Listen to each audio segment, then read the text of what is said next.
Okay. Happy morning. Morning. What am I even on? Happy Monday to you all. We're back with the modded Minecraft Unified Theory of Magic mod pack that I'm running. And yeah.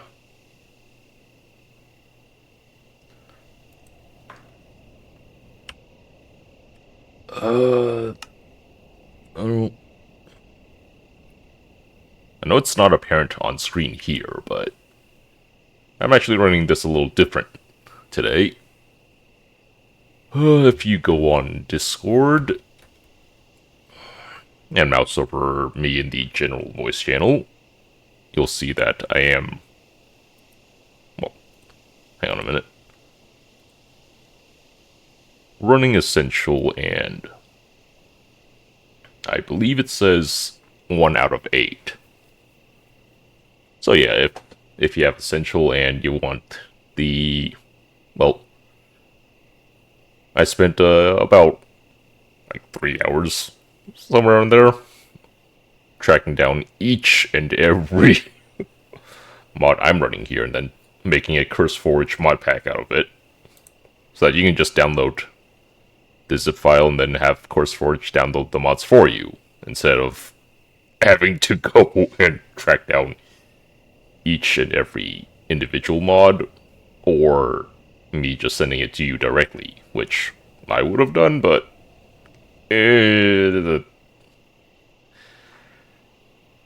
some people might prefer the one-click solution that CurseForge gives you, which, if you swing that way, then that's fine. Me, though, I have a little vendetta against the CurseForge launcher.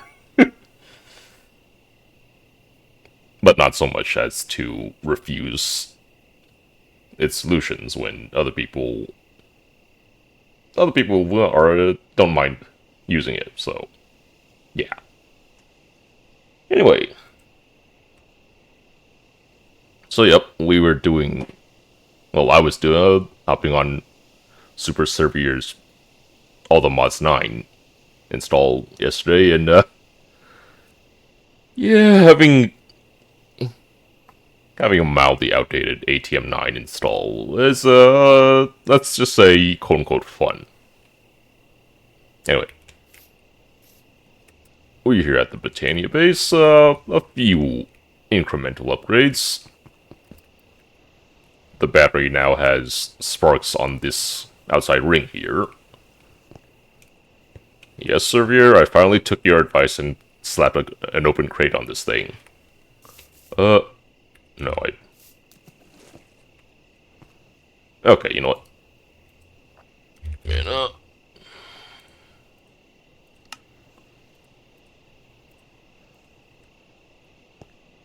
So I slapped in a trap chest just to lock the hopper underneath while this is open. So you just slap in your items there, close the chest.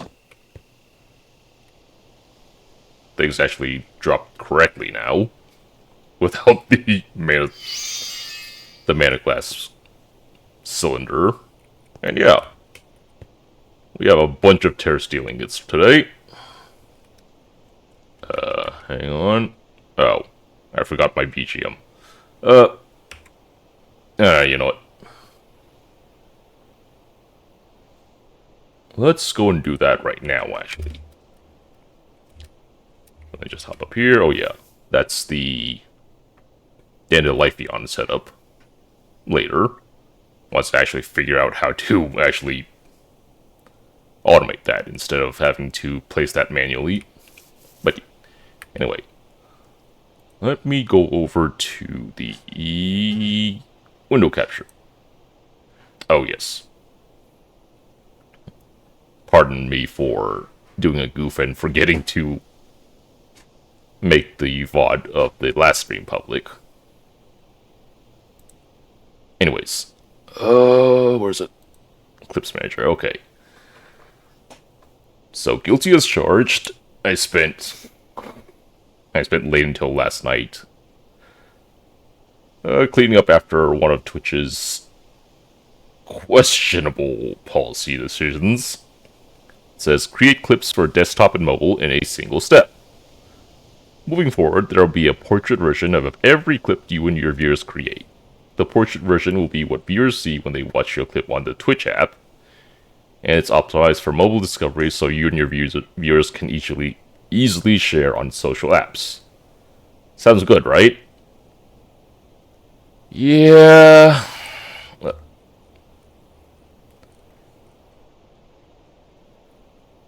Let's see here.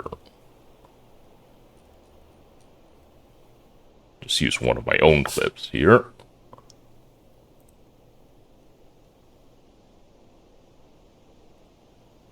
So yeah, the portrait version keeps the original aspect ratio and stuffs it into the width of the portrait version aspect ratio. Like, what the absolute heck?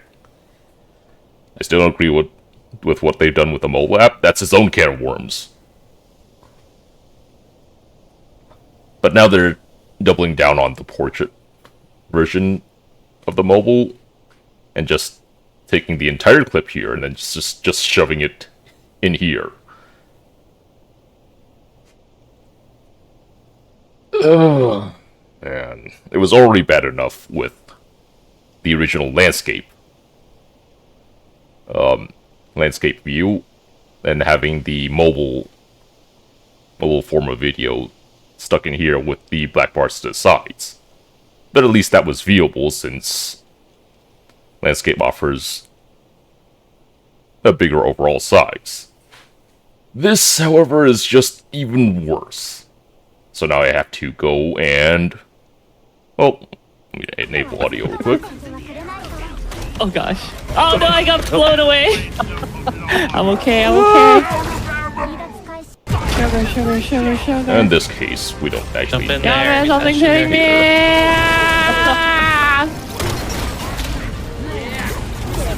Thank you for the pickup. Get to the chopper. I see that bully. Oh gosh. Oh no, I got blown away. I'm okay, I'm okay. Sugar. Jump in there. Something's hitting me. So now I have... well, I don't necessarily have to, but it'd be better for me to go over and apply that treatment to well, for now, it's just the more well-received clips. Like, if I go sort by views here, well, oh yeah, this is all my channel so far. And so these ones that I've already set up for portrait export on YouTube Shorts, these are fine. It's just, never mind, I take that back. Twitch, why you gotta do this?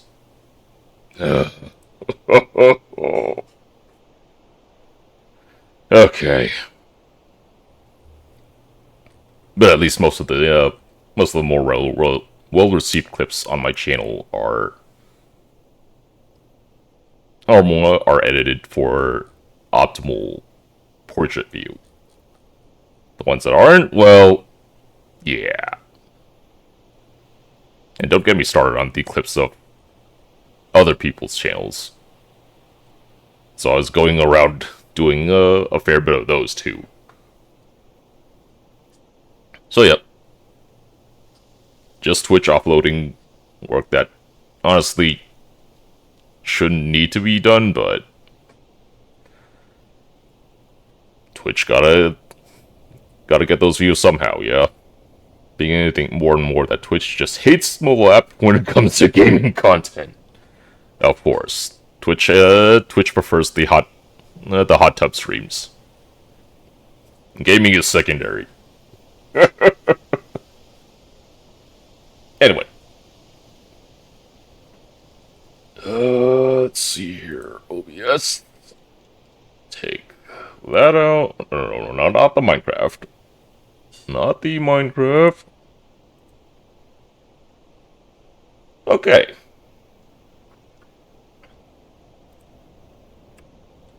So yeah, server here.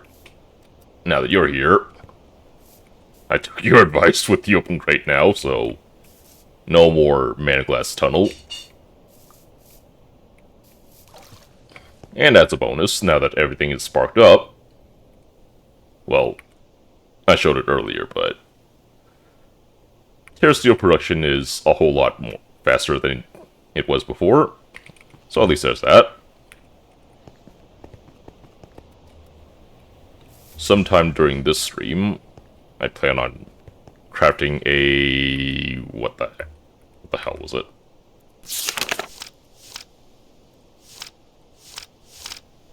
A Gaia Spirit Ingot for the second version of the Gaia Garden boss fight. That's gonna be fun, but I have to prepare a few things for that first, because I upgraded several baubles. So I'm actually using the extended rings functionality here. So now I have the standard bands of aura and mana, along with Grey Fairy Ring, and the Ring of Parkour, which was... oh, where was it? Where is it?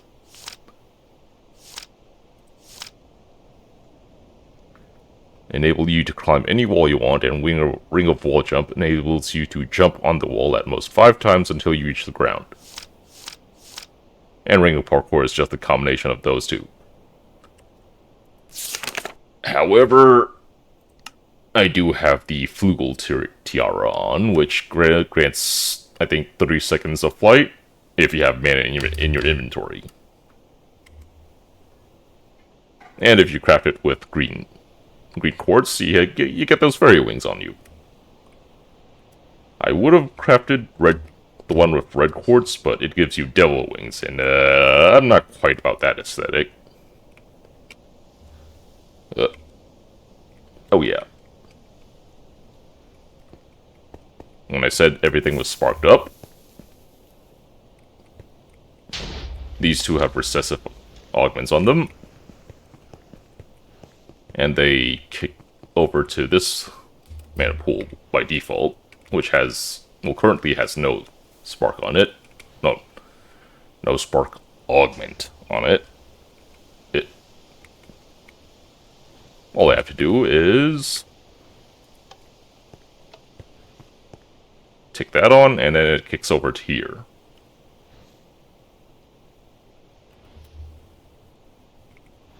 Of course, since I left this to accumulate, it's gonna take a while.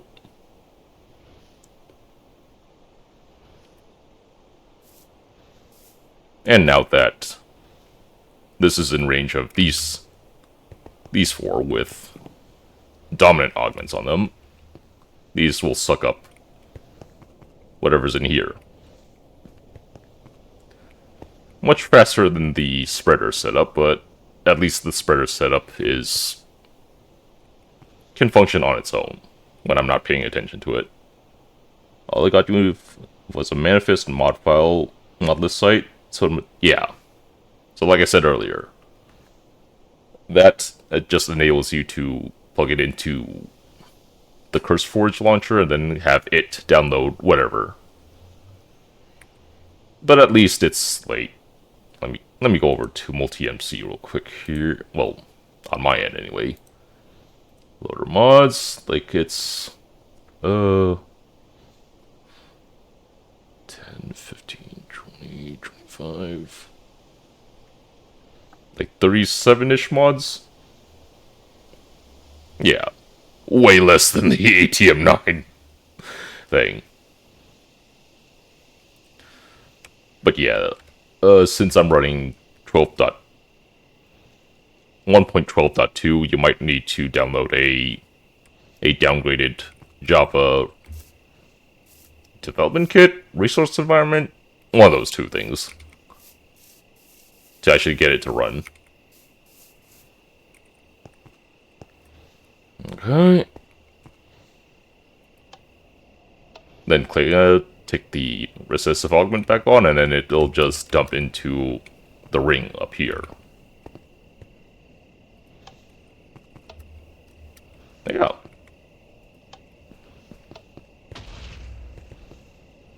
Oh yeah. And this thing has a double chest worth of TNT, so it takes a lot longer to empty out.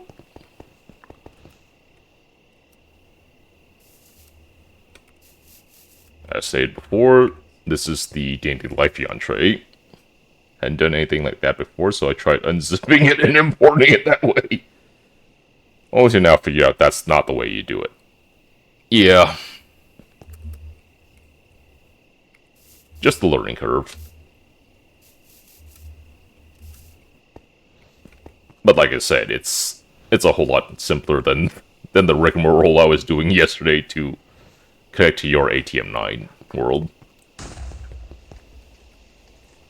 Oh yeah. Actually, let me... Power pouch, please. Stuff all these in there.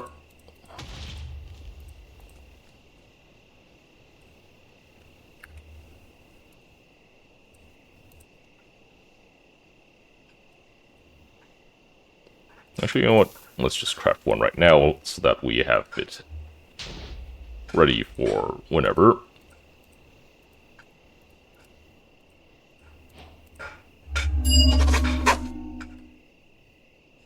Okay.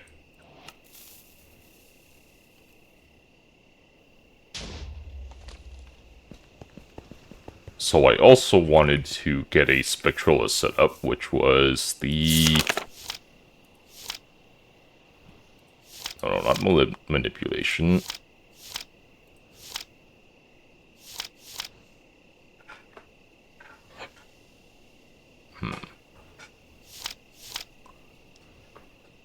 It'll absorb any and all wool blocks dropped nearby and create mana from them.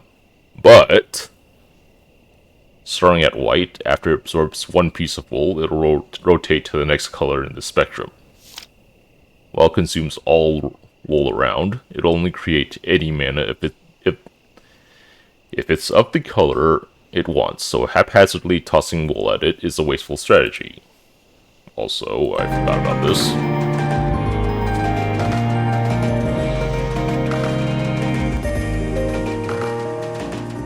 The color it'll absorb properly next can be seen by hovering over the flower with the Wand of the Forest.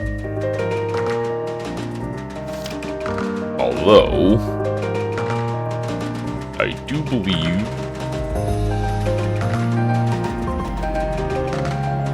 it obeys this order, which might sync with the creative menu, but I don't have the creative menu enabled here.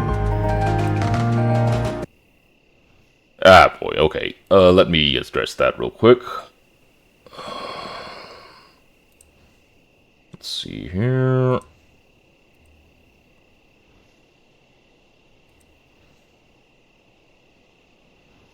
Wander off. How about now?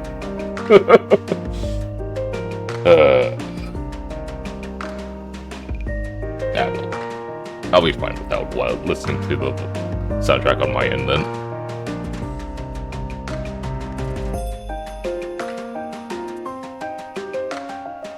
Thank you for the heads up though. Much more relaxing, yeah.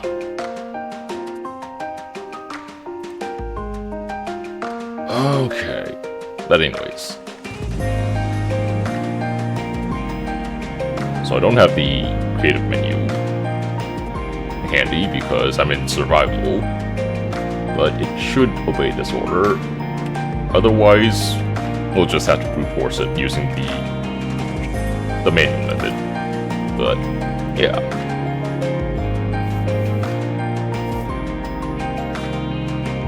Also, social, invite. I'll invite to game actually.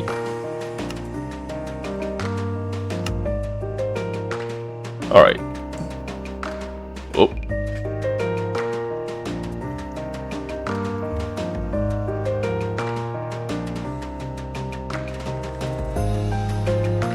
All right.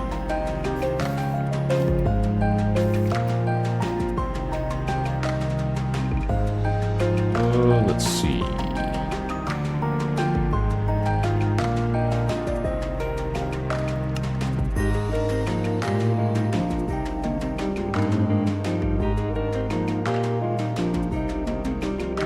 Man, it doesn't have range to get to the origin island. Come on.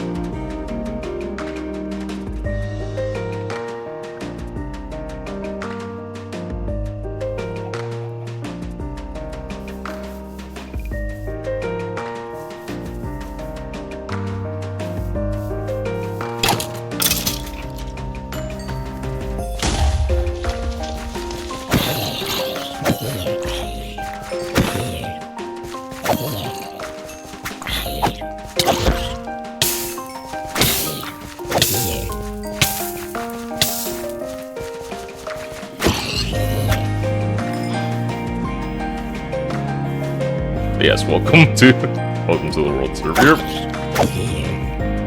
I am in the Discord if you want to talk. Otherwise, yeah.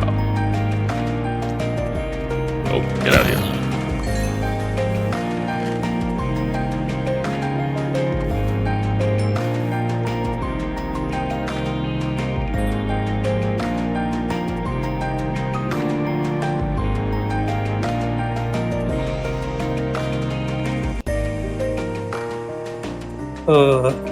Hello. Now that I'm in the dark of night.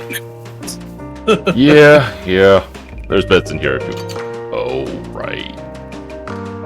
You can't actually access these doors, can you? Nope.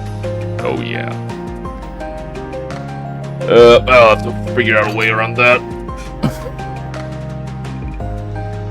There's beds over here if you need it. Sick.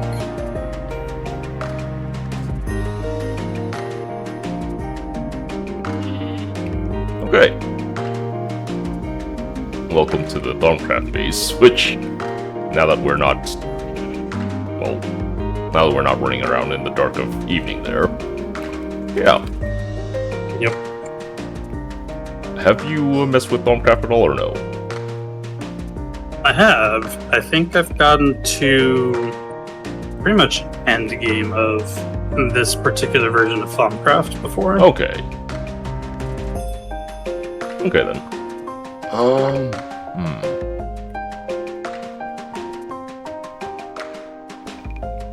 Why do you have a runic matrix right here? It's just to give the focus to the research table. Since I was... Right, I forgot that's a thing. yeah. Yeah, I have a full-on setup over here.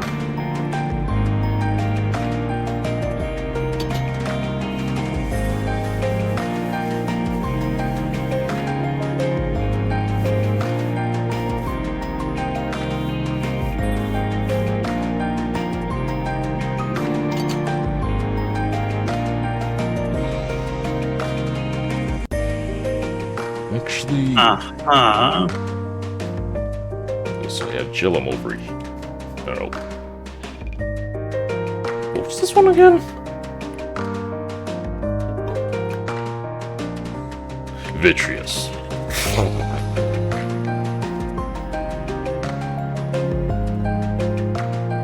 And yeah, so I have a bunch of assorted decorations on top of the stabilizers just to minimize any sort of shenanigans that might go wrong with infusion here. Right. Let me actually demo one real quick because, as I mentioned, I upgraded a few baubles and those do not have the standard runic shield +3 on them yet, which is why I have a little less than 2.5 rows of hearts. Actually, let me cook up.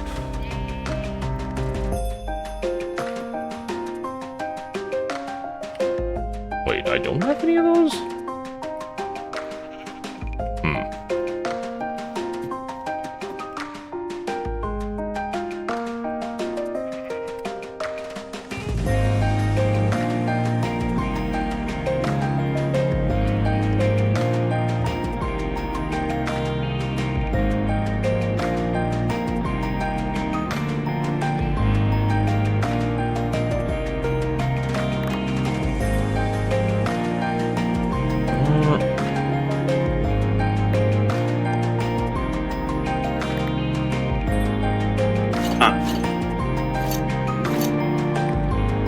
That should suffice for now. Would you require any other tools at all, or no? Or actually,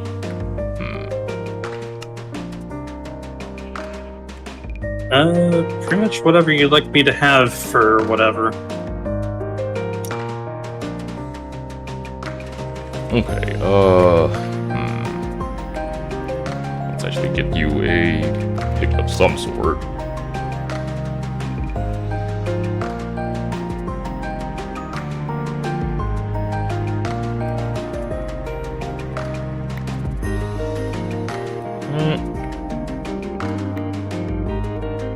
Using bad wrong matter. Yeah, so Project E has its own tier of tools, which I think. Hang on.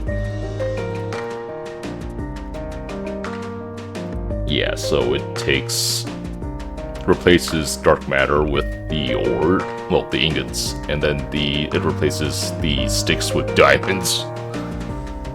And it gives you basically an infinite durability tool, among other things.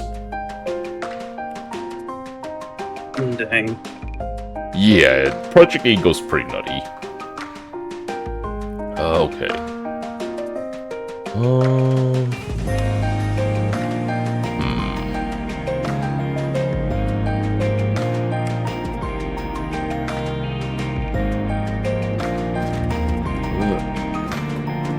Hang on one second here.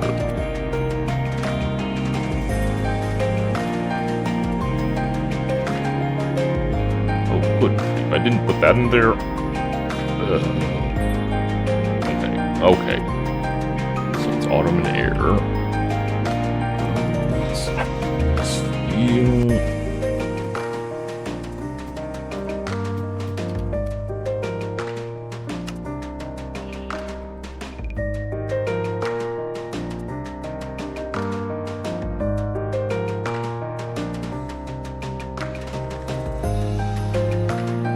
Okay.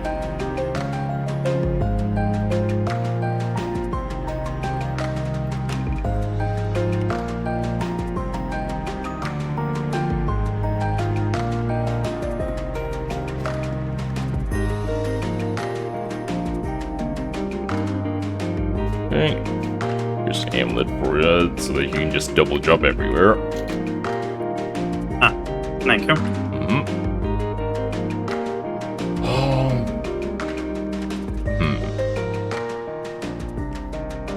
I'll be right back. I have some food that just got ready. Okay.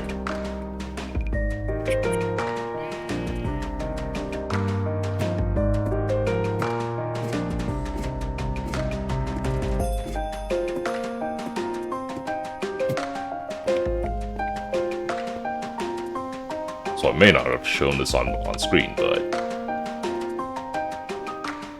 for those of you watching, so here's the Celestial Observer, which just automatically scans the night sky for phases of the moon, and it was not quite up to stuff for the Astral Sorcery mod, but for Thorncraft purposes, the general star map of each quadrant of the night sky refills it with paper from the bottom chest here and outputs whatever into this chest to the side.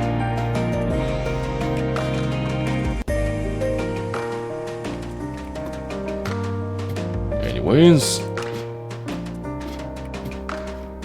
Oh yeah.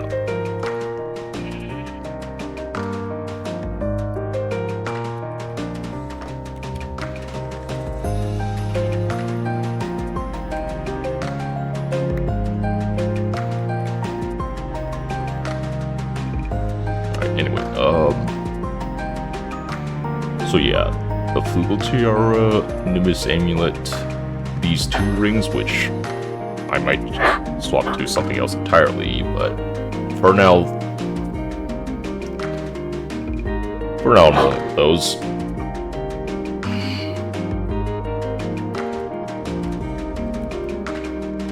Only because there's not much else that kind of seems useful without breaking into the Gaia Guardian tier equipment.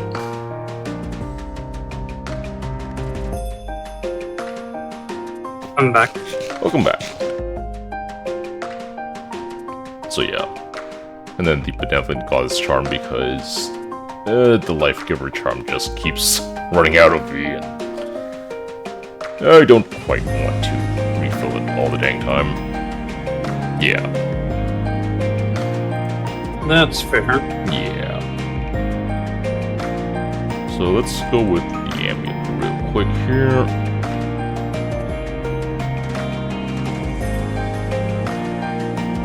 Right. So that took, I think, Amber and Salesman's. Oh yes, and have to grab the Caster's Gauntlet. Let's see here.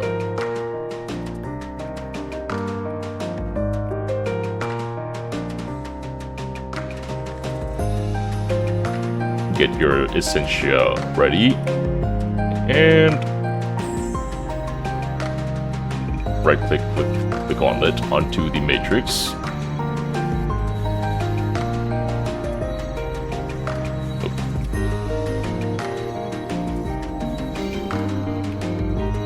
And there it has the Root Shield enchantment on it. Okay. Ooh. Level 2 requires 1 Salus Mundus and 2 Ambers.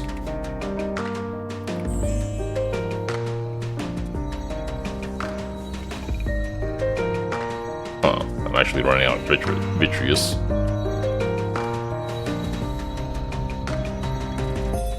That you are. Yeah.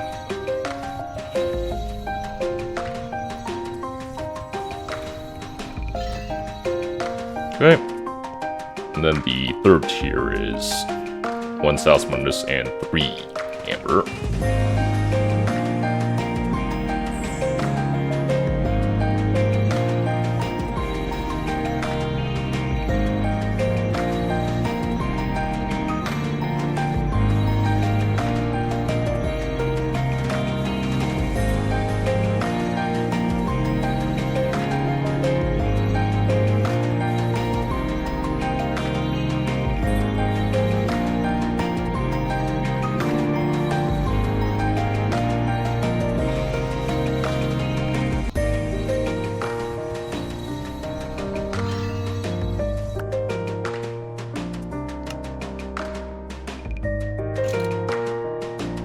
Okay.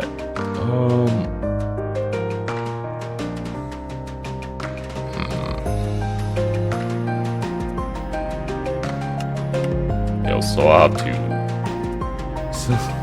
grind more off stream just to get my Vitreous back up, since usually it's the Premunio. Yeah, Premunio that runs out first.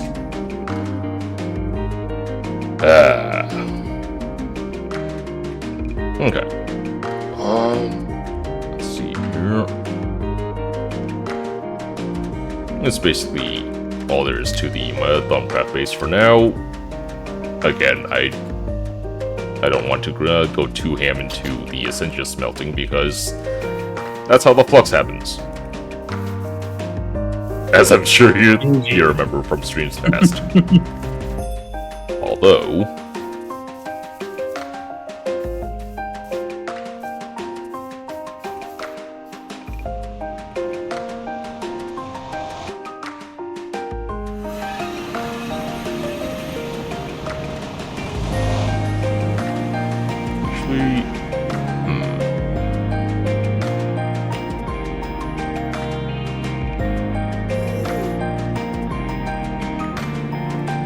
One second.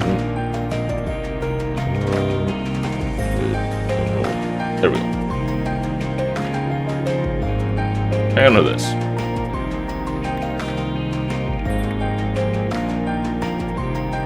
Oh.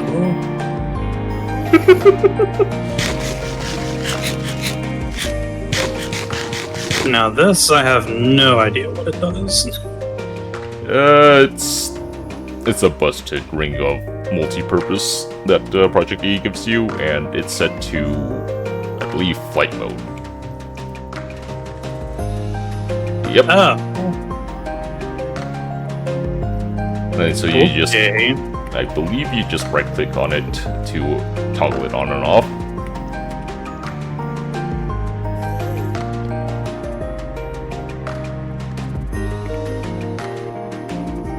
But just fly you for the purposes of this tunnel system.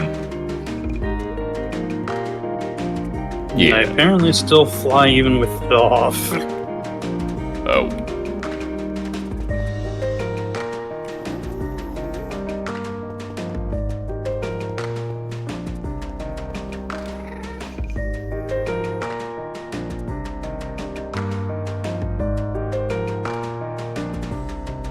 Yeah, all down south is just the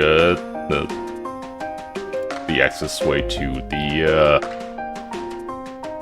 slightly unethical testing facility. Well, it's not even a facility; it's just an open field.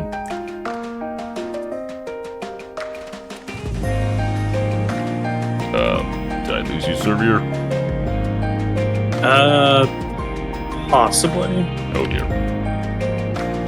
Oh, there you are.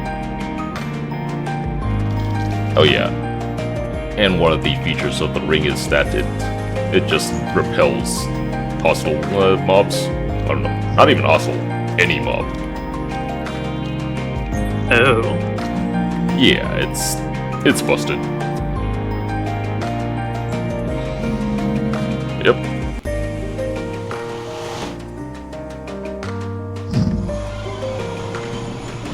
Now I think the armor is enough to shield you from most regular things. Hang on. Oh, it took over the ores down here as well. Fun.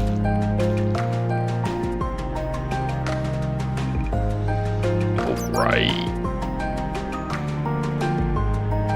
Let me give you...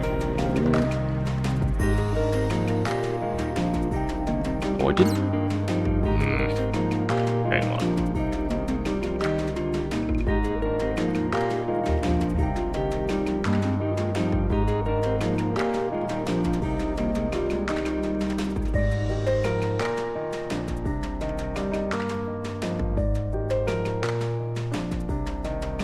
Okay, well... Missing out on a bunch of things, but... Yeah.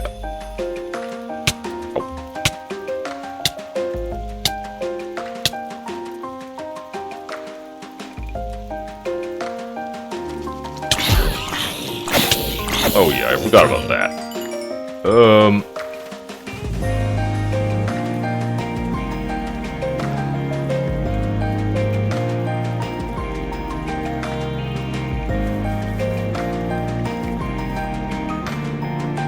Let's just leave the night off for the time being.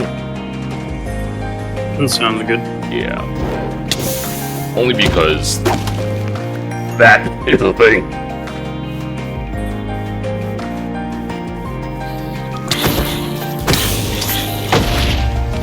Ah, I see.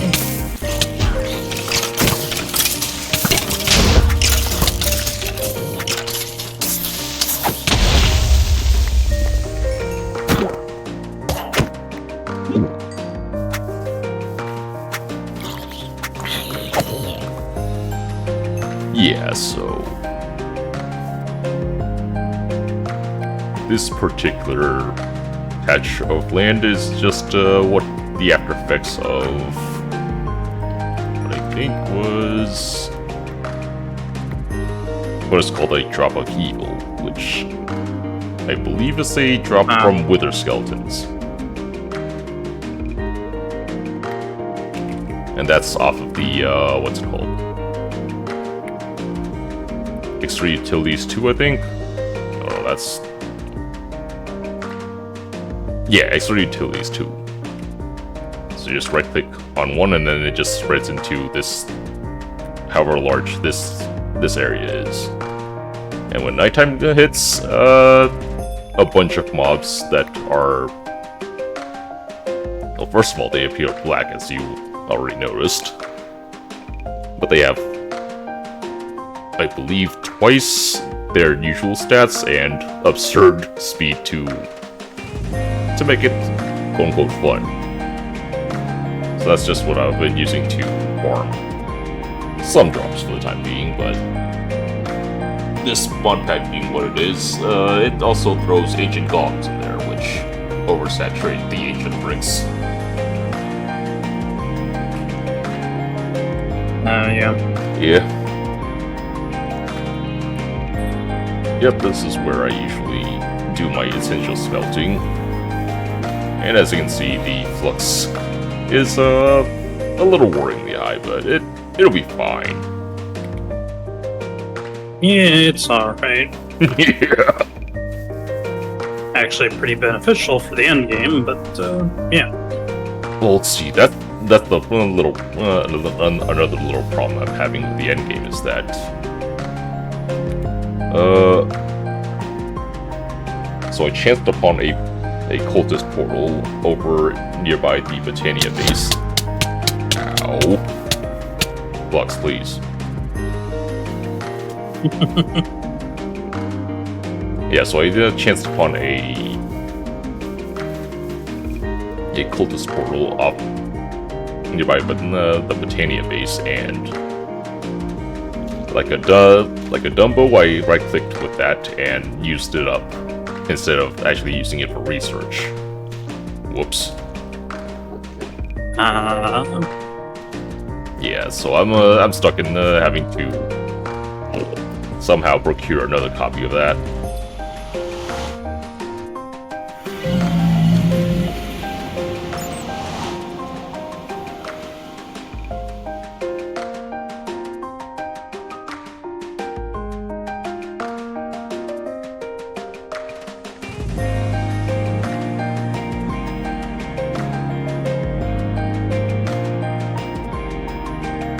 All the way up here real quick.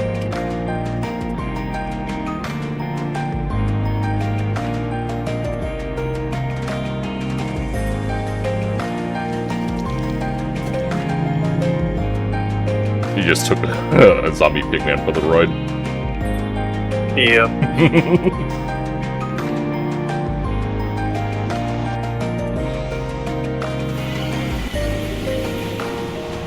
Yeah, so this room was where I was having the budget Botania set up for a long while. Yeah. And there's the Ember's work in progress madness. I haven't actually gotten to building a proper base for this things yet, but yeah. Welcome to Dwarf Magic Tech. Oh boy. Well, to some degree, because, you see these food vessels here, yeah? Yep. They hold 16 buckets. Compare...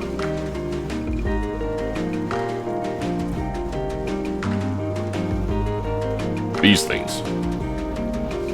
Yeah. They hold 256 buckets. Yeah, so I spent a fair bit just melting my ores bag into basically just a single row of items. That makes sense. Yeah. Alright. Yeah, so anyways, this is just the ember ore, which you just pipe regular fuel or ember grit into this, and then it just keeps trucking on. And produces ember crystals over here.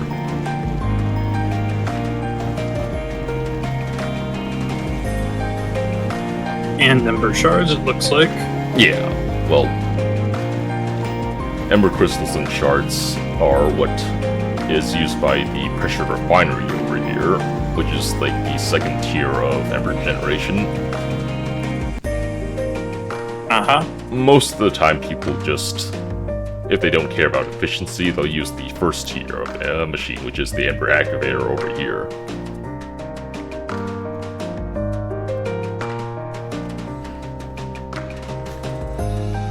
Gotcha.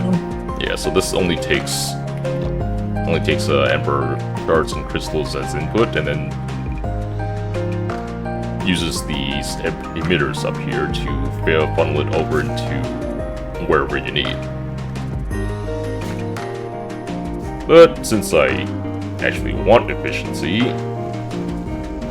so this takes the standard fuel input and takes water over here. And it's on top of a copper block surrounded by 8 lava sources, and that gives, I think it was, yeah, so if you, oh, right, well, if you mouse over the dial, you'll see, on my end, you'll see Ember readout, and then the production multiplier 3 times. Is that the same for you too, or no? Yeah, I see that too. Okay.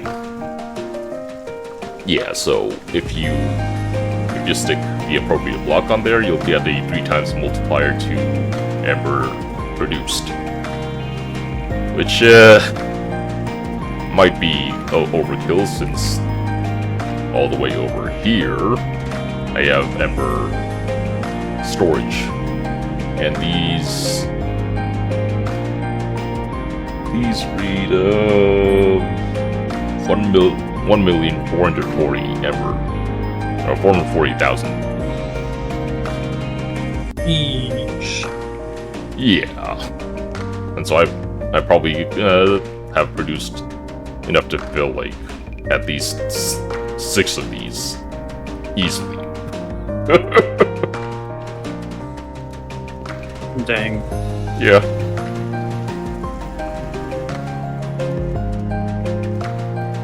So yeah, you see the ember being emitted from this emitter over here into these melters,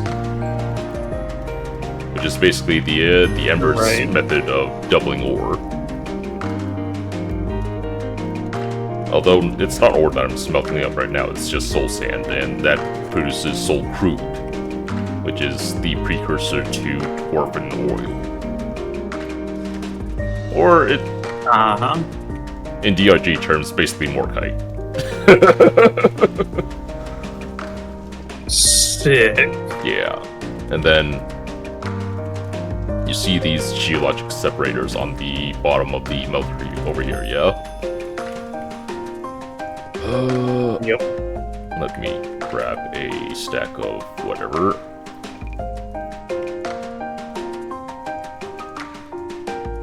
Yeah, let's go with iron ore real quick. And not nuke my shield wand here.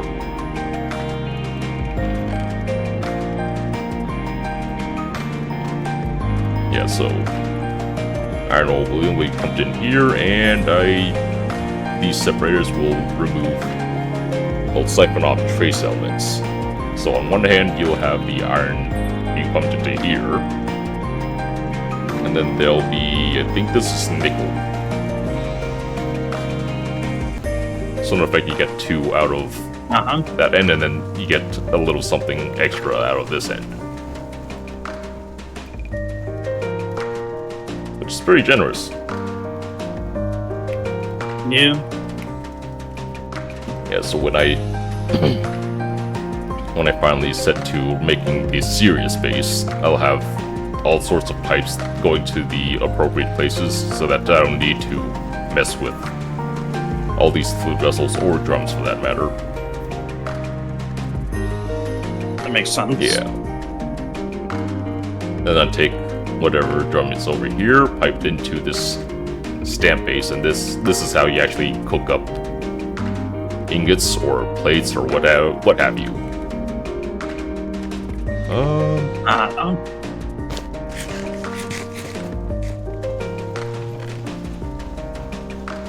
Let's just take this half-filled iron drum real quick.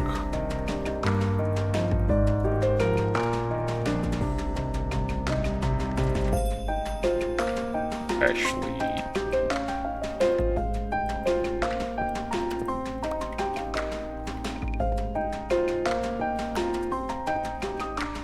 yeah, so an important component of embers is that to actually withdraw from storages here, you have to place down a block extractor of some sort.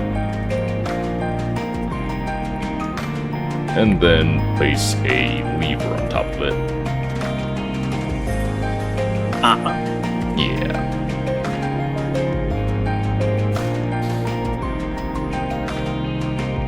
So it just pumps in the liquid to the base, and then just hit the top half. Oh, hold on. Oh, I don't think it even does. It even has anything like that.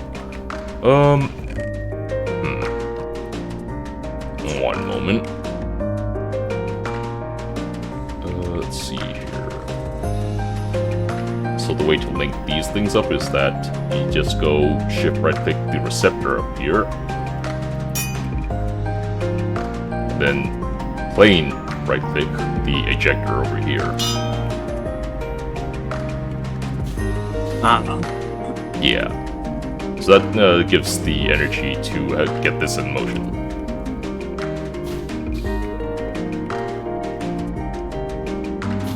And on the end there, you see a stamp. Well, a stamp of the ingot shape.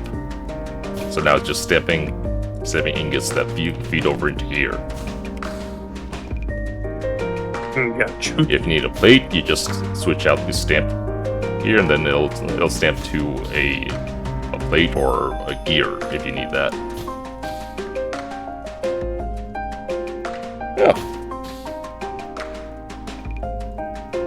The more I see this, the more I feel like this is just a magic flavored tech pod like Botania. Yeah, it basically is.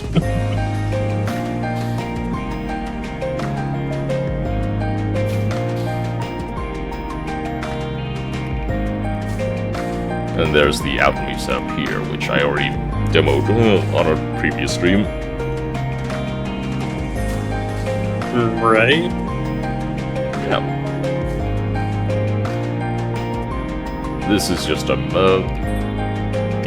kind of like the atomic diopter from Thaumcraft, but it shows the strength of the ember underneath the bedrock here, which usually I've only seen this orange. I mean, oh right, I forgot. I'm supposed to be running shaders on this. Whoops. Let me throw that on real quick here. Video settings.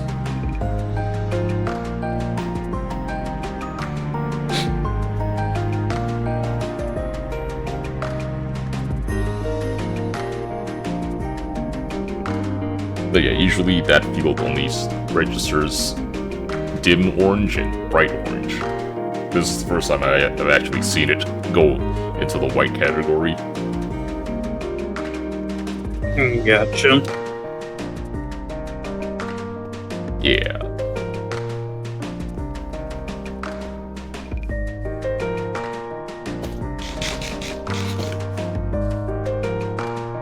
Also, if you check on screen, well, on screen real quick. Actually, hold up. Let me get up here first.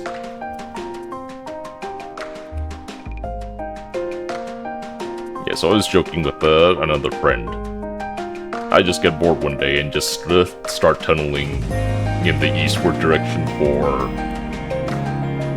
Here was... 2400 something. So I tunneled east for... until...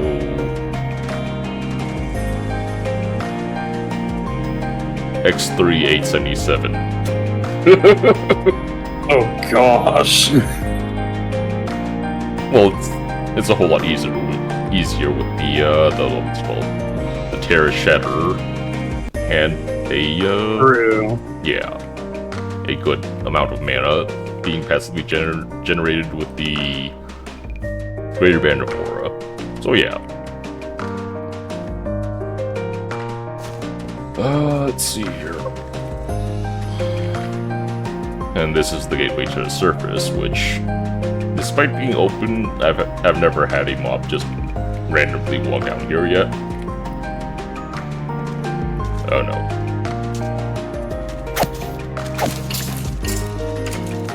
And of course it's nighttime again.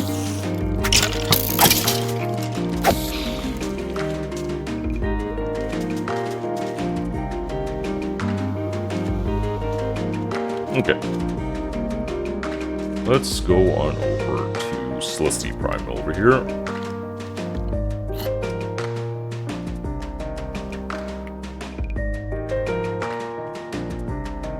Actually wonder... Hey!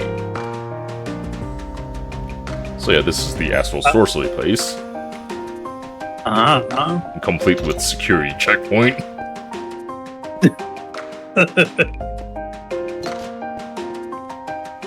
And this fortified class off of the Thaumcraft Edition pack is also resistant to explosions. Sick. Yeah.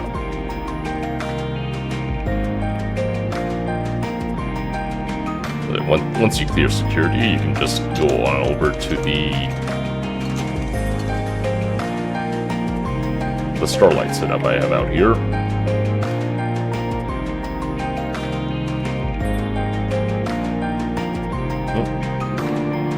You're already familiar with all this, yeah?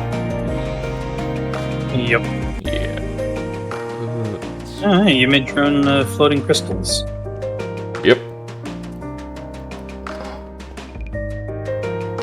So for a while there, I was growing the gem cluster and the what was the other cluster?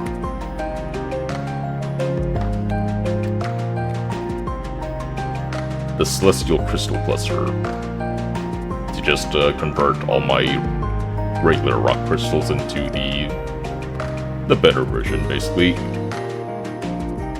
Right.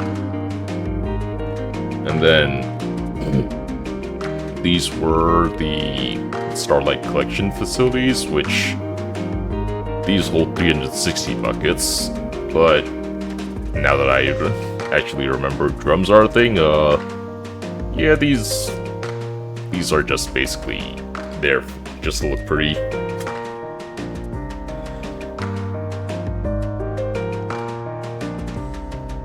Yeah.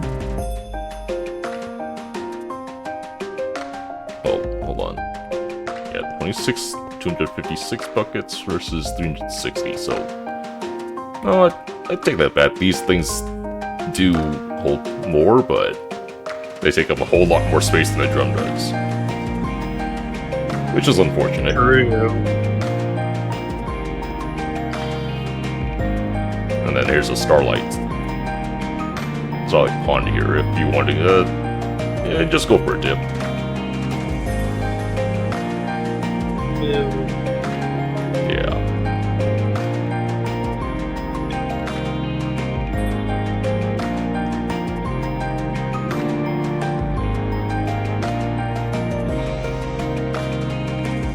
So I just now tried to hold down control just to figure out where you were, just like in TRG.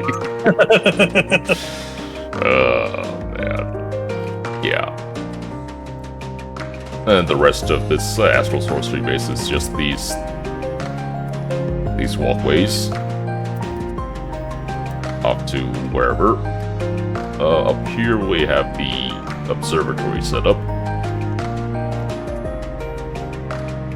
And I think this and the crafting station over there are just the block above cloud height, so you're not blindly walking around if a cloud decides to get in your way.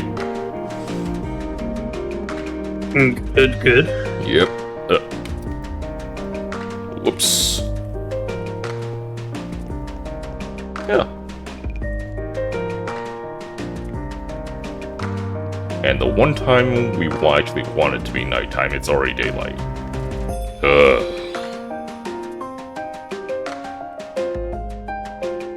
I believe in more modded Minecraft, there exists a hammock, which is basically a bed but to skip daytime. Which would be, that there is usually. yeah, which would be super useful for Astral Sorcery. But alas, I don't think I don't think I have it in this version of Minecraft.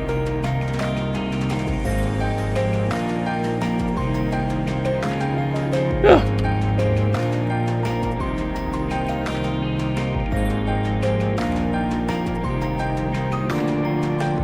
Okay.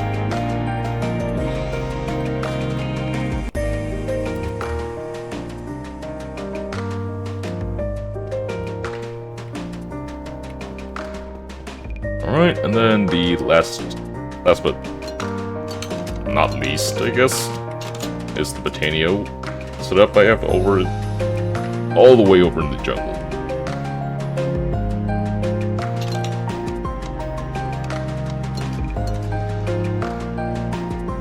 That's all the way over to the east.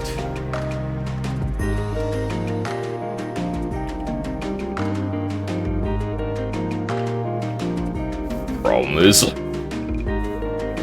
I'm still not sure whether or not to just throw up walls all around the place. So it's just a hodgepodge of things out in the open. I think that's perfectly fine. It is until you get accosted by hostile mobs just walking up on you. Well, yeah. Like, at least with these setups, it's a lot more protected.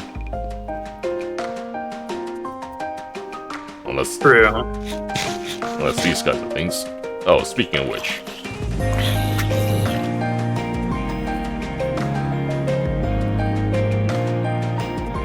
But yeah, here's just a simple guardian arena.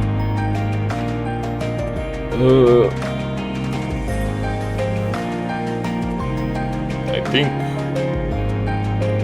it's the smallest it can be, aside from these four directions, which I think can handle another block here. But having only one block here just doesn't look as nice. So yeah.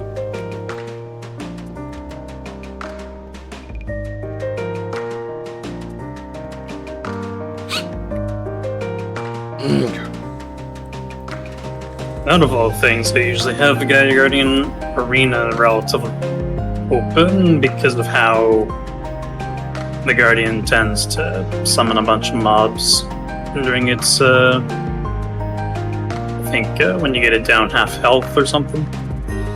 Somewhere on there, yeah, but remember, I have the Astral Sorcery perk that arcs lightning up around a bunch of other mobs too, so it actually works better for me to have the arena as small as it can be.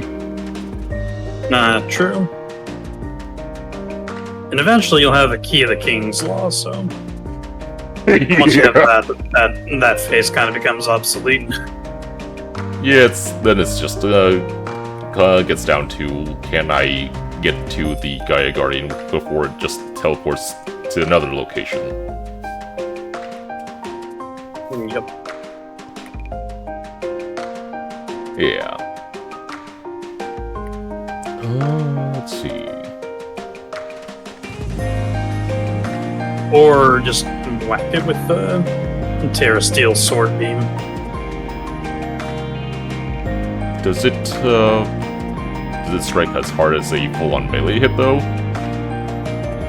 Probably not, but it does hit. Yeah, it does unlike hit, yeah. most other projectiles. Yeah. Yeah.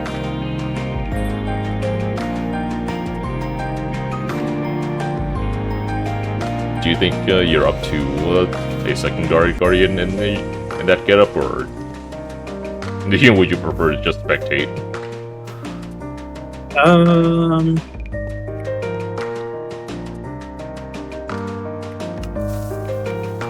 mean, I'd be down to try, but I'm not so optimistic about how I'd be able to do. Oh.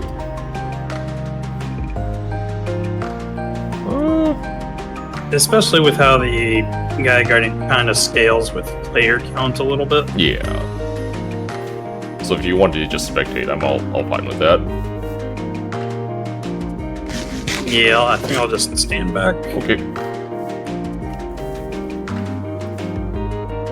Let me figure out.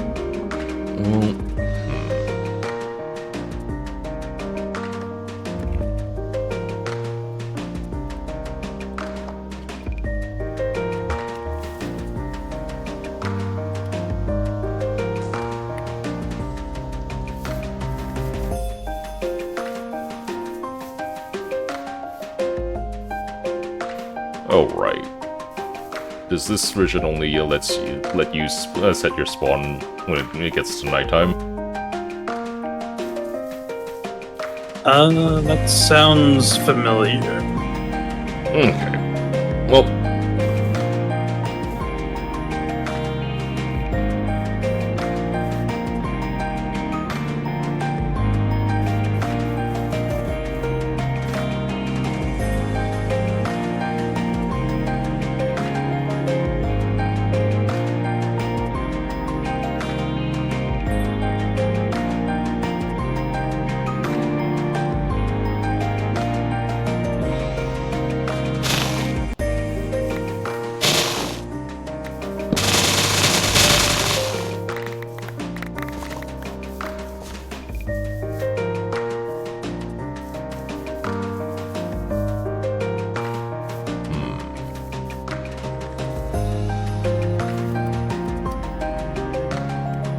actually, no.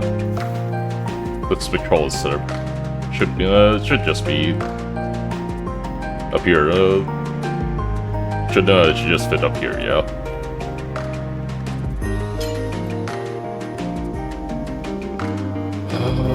Hey, what now? The generating flower that eats wool.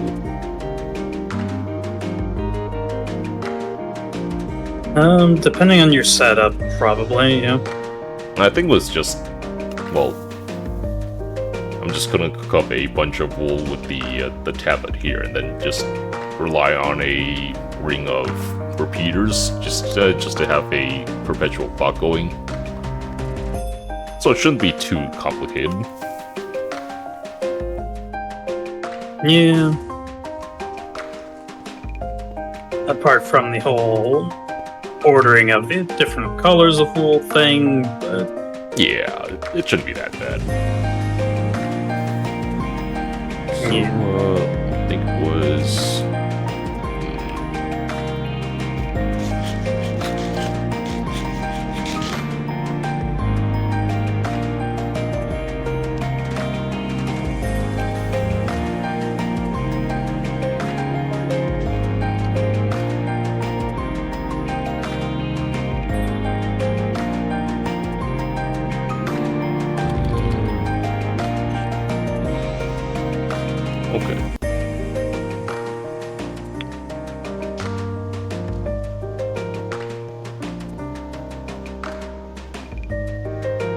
something like...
Something like that, perhaps.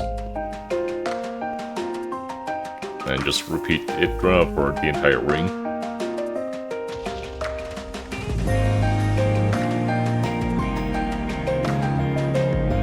Mayhaps. Anyways, let me cook up another bed real quick, and then...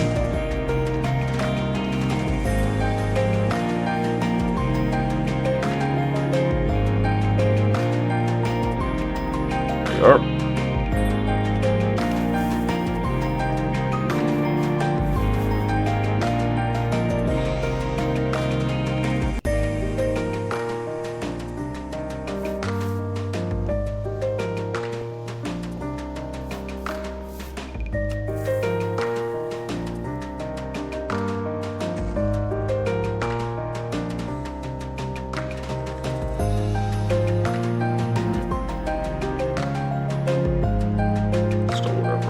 Real quick.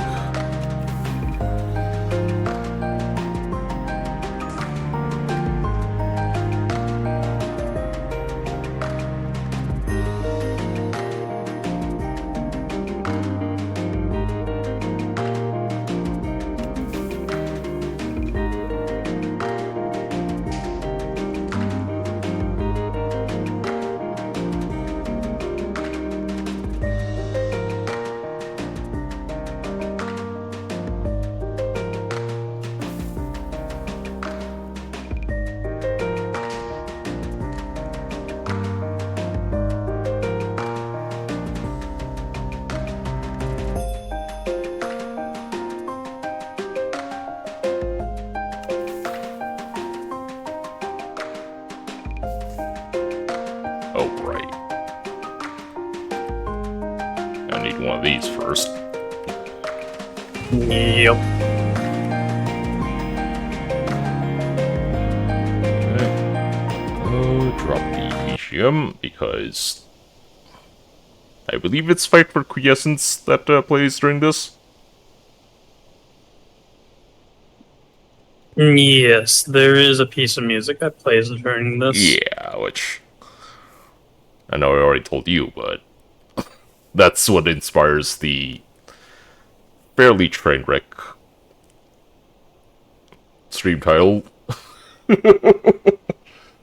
Yeah. Alright.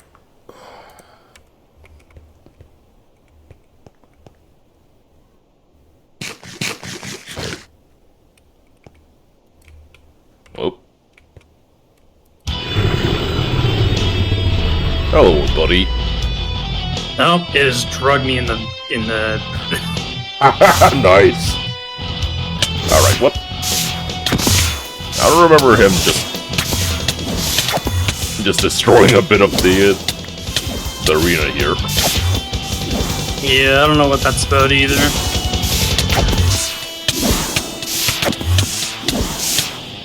Ooh.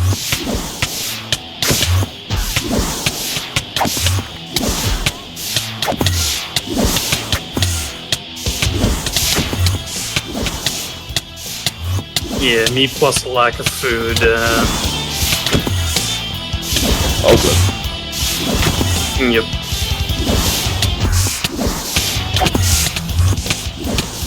I don't know why I came back here.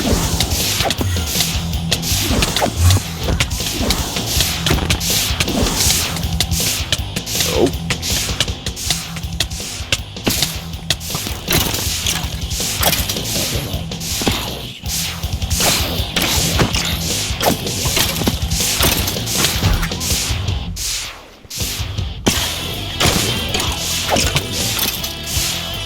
But I was standing back further away. No. Ouch.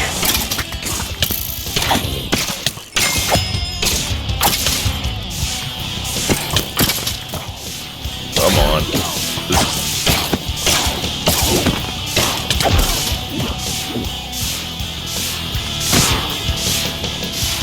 I don't know why it's dragging me in anyhow if you're the only registered player in the fight.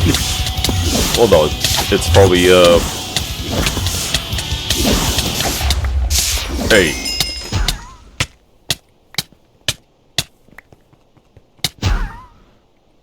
Probably because you were in range. Well, yeah, but the boss bar showed only a player count of 1. Oh, okay.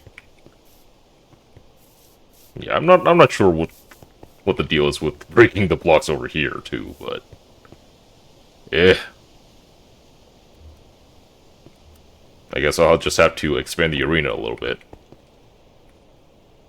Just to avoid that happening. Yeah. Anyways, where were you? Oh, get out of the explosion radius. That was yours. Well, I mean, the flowers neutralize the TNT explosion entirely. But yeah. I think this was yours too. Okay. Yeah. So I got a Guthan out of that. Critical hits heal for a portion of damage dealt.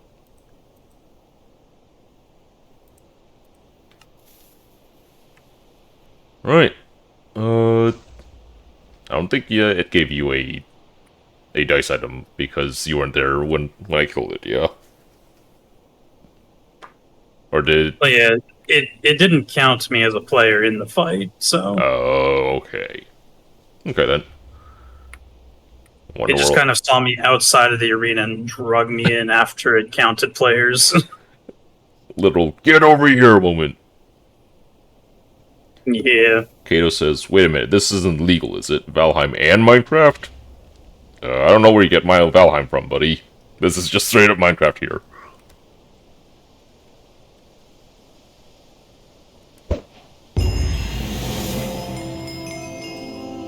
Oh, the Ring of Loki. Remind me what that does again? So while you're wearing the ring, you can shift right-click blocks to build a blueprint shape of blocks. And then after you're done sneaking, you can place a block, and it'll automatically place blocks in that shape you made, so long as you have the blocks in your inventory. Whack.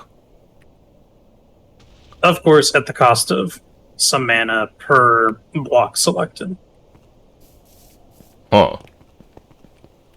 And I believe that cost goes up somewhat exponentially as you add more and more blocks to that shape. Okay.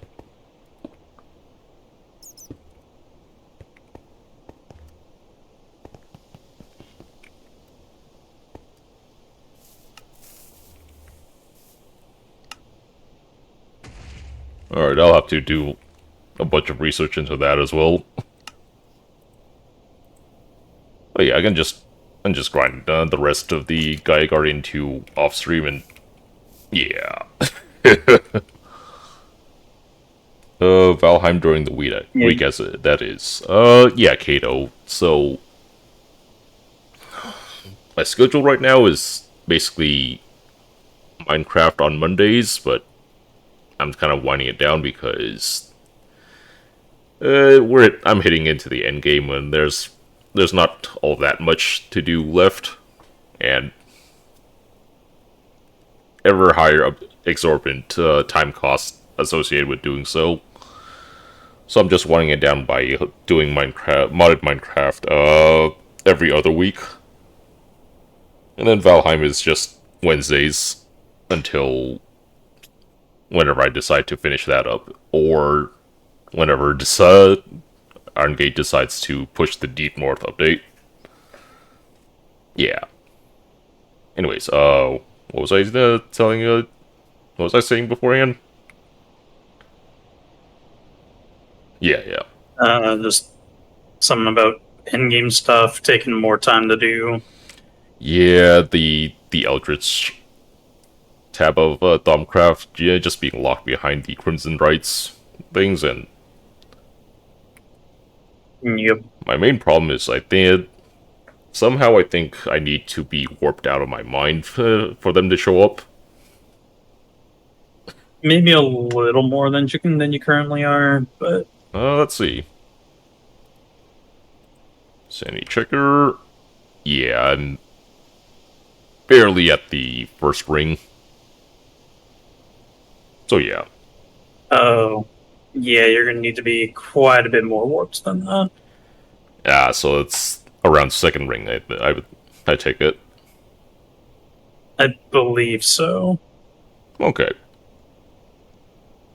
So But that's considering how well you did that fight, you could probably do version 2 just fine. version 2.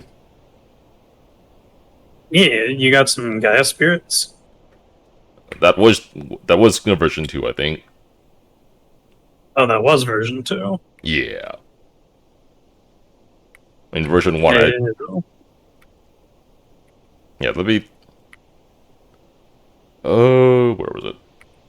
Oh, yeah, you got a considerable amount of stuff from it. Yeah, 16 Gaia Spirits from That that. probably... Yeah, that was version 2. Yeah. In version 1 is just the basics and tear sealing it, yeah? Yeah.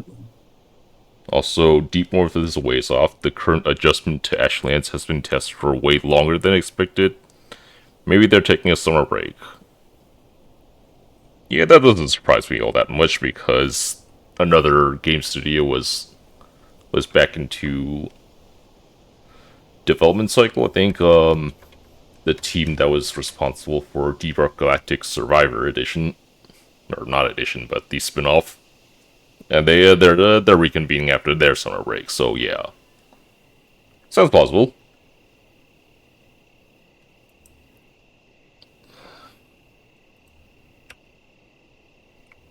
But yeah, just to compare the first iteration of this.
Yeah, so I noticed the the Gaia Guardian health bar going down considerably more with a solid melee hit instead of just using the beam. Yeah.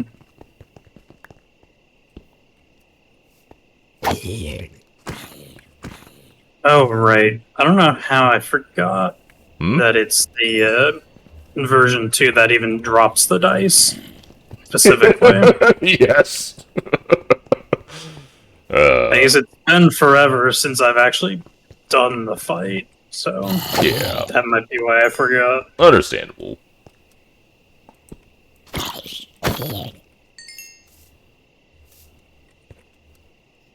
Yep.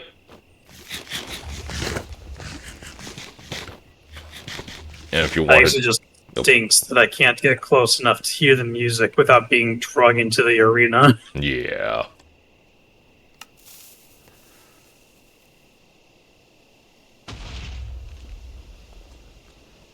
Yeah, I didn't want to add a connotation to that. Devs deserve summer breaks too, especially how the industry is treating AAA devs right now.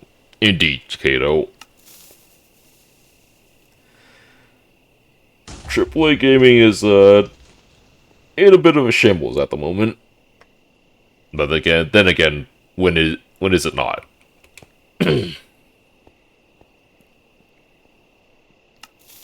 Yeah.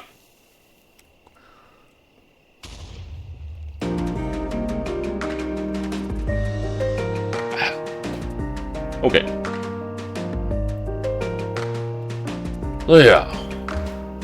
Back to me trying to figure out his patrol setup. Let's see here.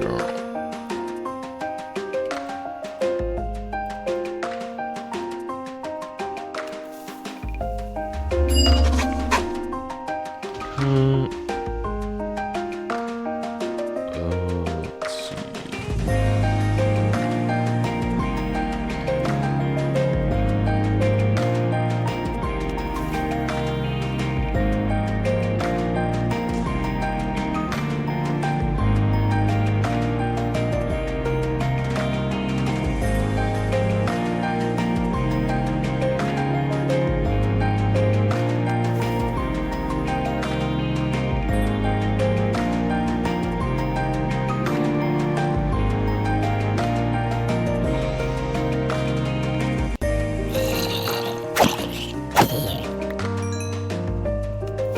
Yeah, was there anything else you wanted to do in the server or no?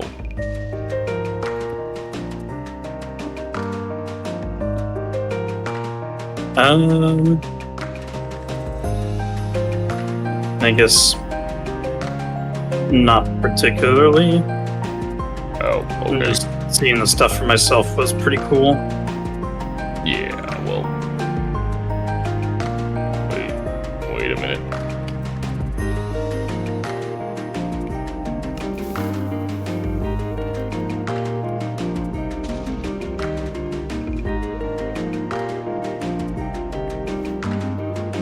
Am I flipping up my redstone at all or no here?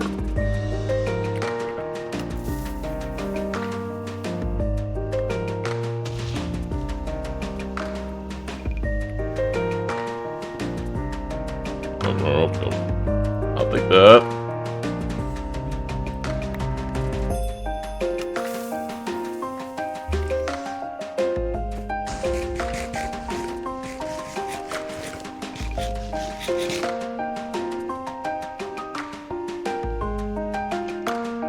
Okay, it does.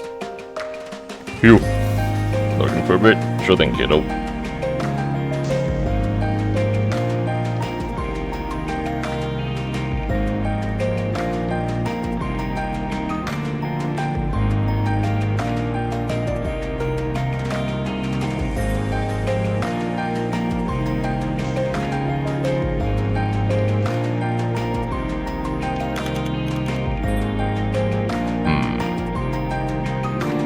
That might be a little fast. Depending on exactly how you're trying to get this all set up.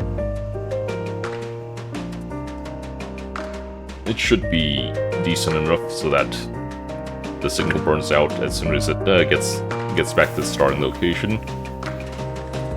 So as long as that properly happens, it shouldn't matter too much. I just don't remember if you have to wait for the Spectralis to dump all its mana into a spreader before feeding it another piece. True. But yeah, at least I'll get the basic concept going, and then we can just fine tune it later on as needed. True. I also don't know if the Spectralis actually picks up wool from that big of a range. Oh no, it's something to have the entire floor here be replaced with ice with water carrying the wool to the Spectralis in the center. So actually, okay. would the Spectralis not be affected by a water current?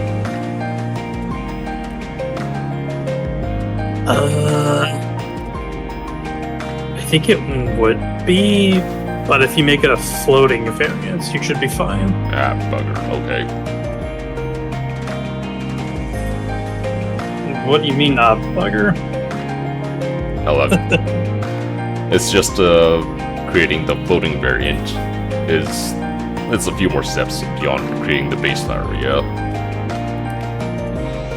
Not by much. The only real difference is you need some glowstone, pasture seeds, some dirt, Yeah. and a mystical flower of your choice to make a floating mystical flower, and then you combine that with the flower. Yeah, so the bugger is just having to go through that process.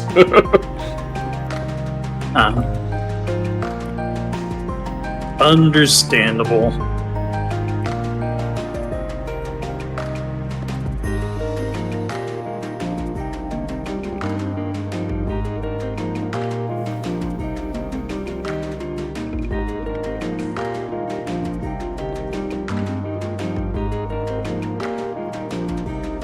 Also, you wouldn't happen to have messed with the Antlifion all that much either, would you? I have not, no. Ah, shucks. Okay. For as many things as I've done in Botania, my mana production has pretty much almost always been based in Endoflames. Oh gosh. I mean, I was relying on that for a long while before actually moving out here. Let's just say it took fairly long to actually get a decent mana pool set up. Yeah, that makes sense.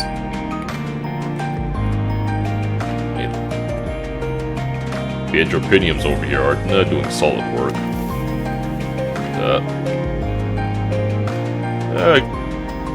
Yeah, probably better to just avoid that for the time being.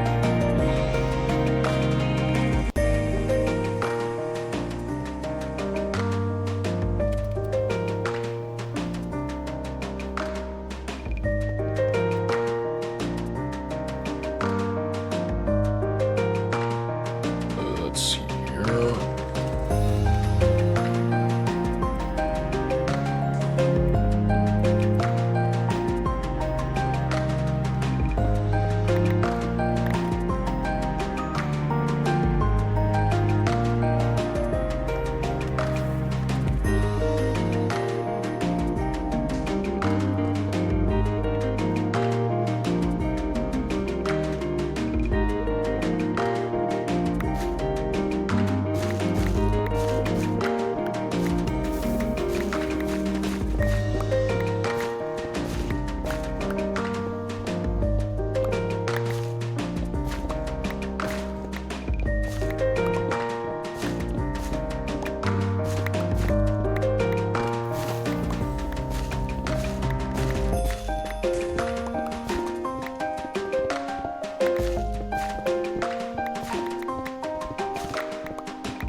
it's just the shader making it appear just a slight bit translucent because of the reflections. Good to know it's not. That they'll do. Yeah, good to know it's not actually transparent.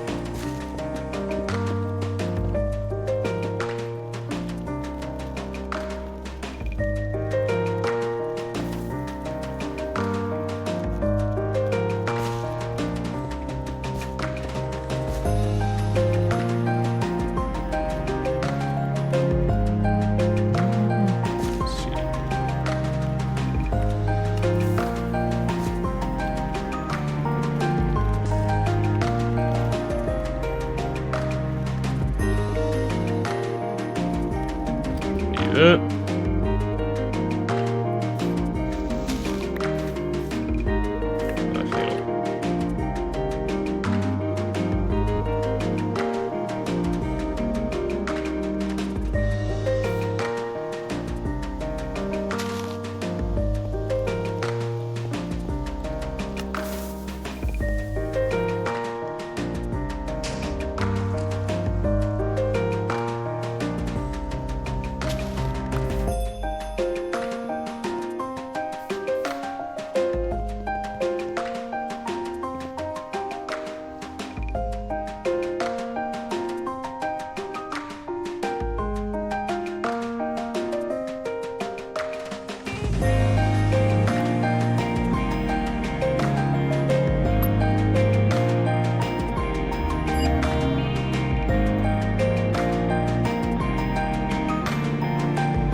Okay.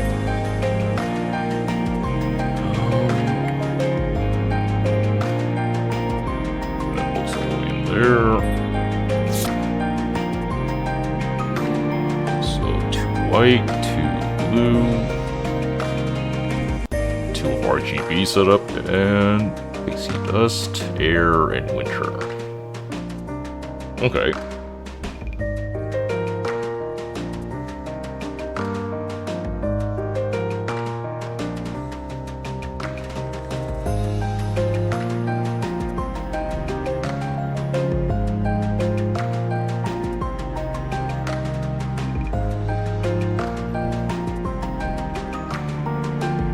That was in here, I believe.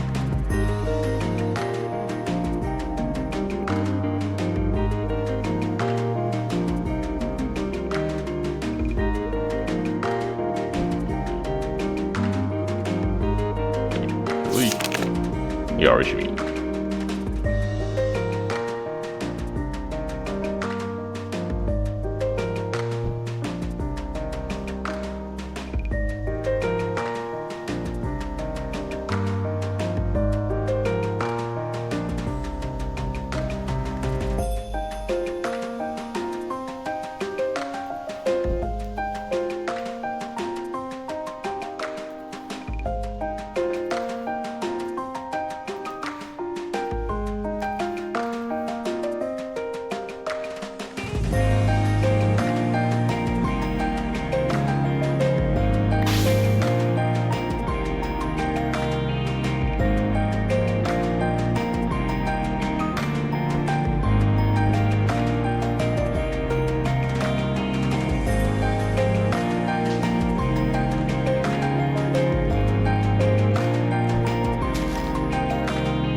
Yep, it did.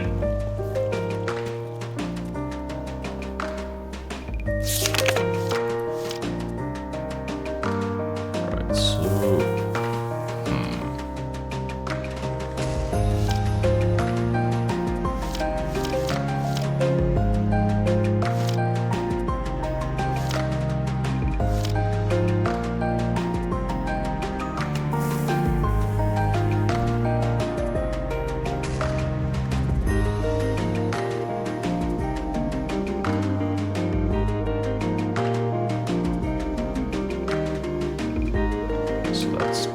castor seeds and a whichever flower.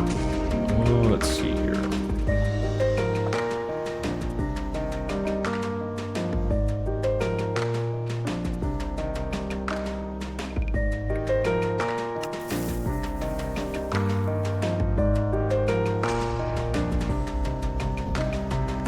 Let's grab one of those.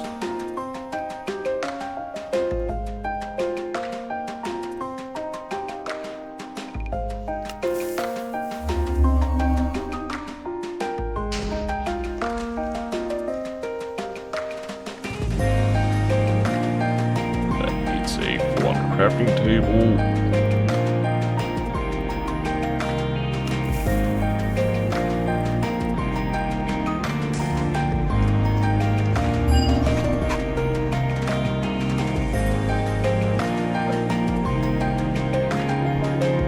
And there we are.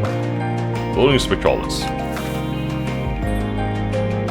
Well,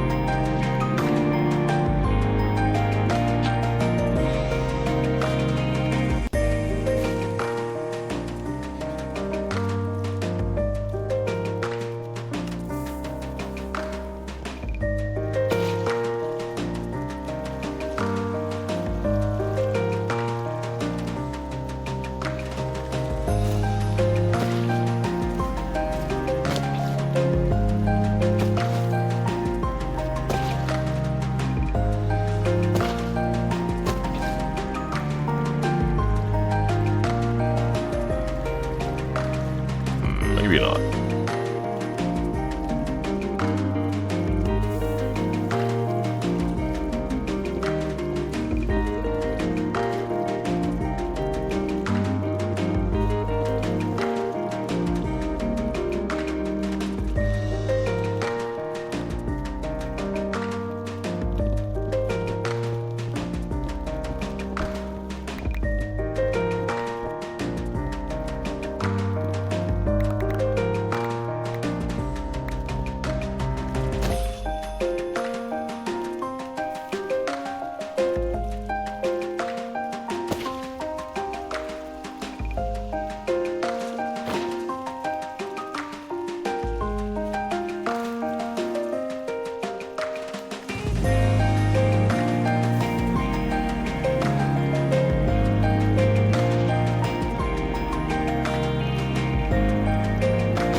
Okay. Now for the rest of the redstone up top.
And I nearly got myself a little lost. The map mod doesn't work for you? The what doesn't work for me? The Zero's map mod. Oh no, it does. I haven't used it before. Ah, okay.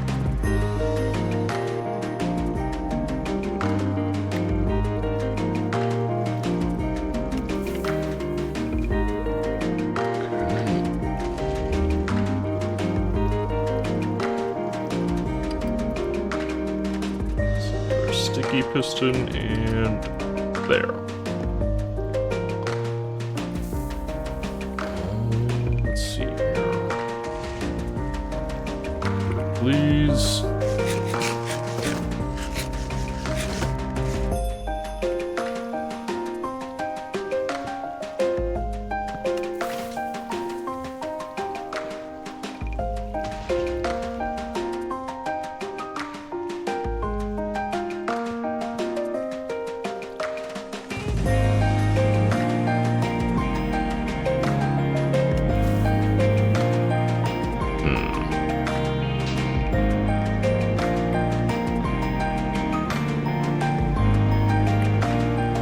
How did that work again?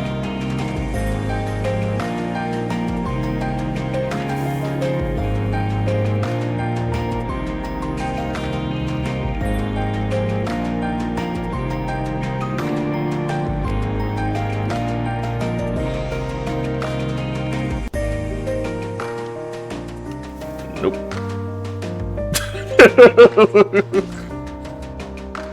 Let's have Serbia being a fish out here. Maybe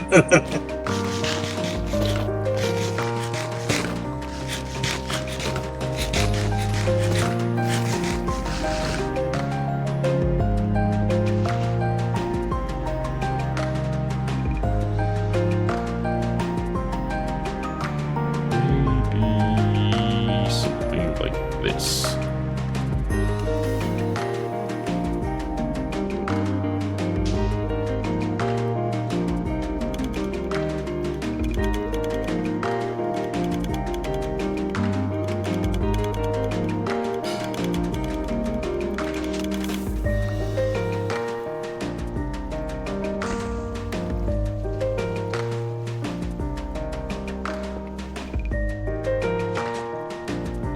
Okay.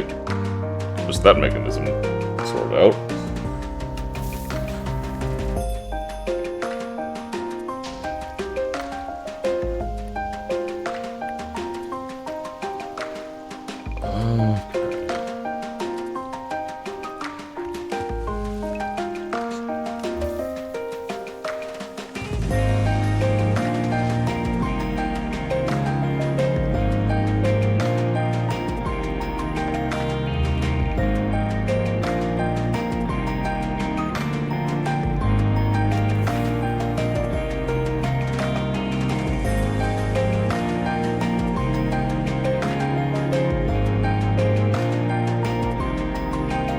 And now for a bunch of these.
not to be distracting, but do you by chance have a bookshelf nearby anywhere?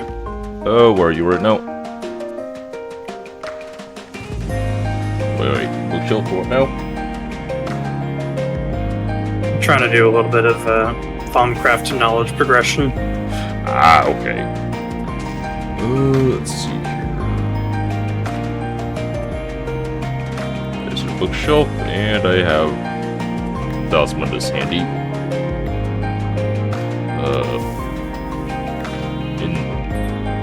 Oh, you already have it. Never mind. Yep. Actually, I probably should. Let's see here. What was the transmutation tablet recipe again? Well, one of those first. Okay, so stone and obsidian.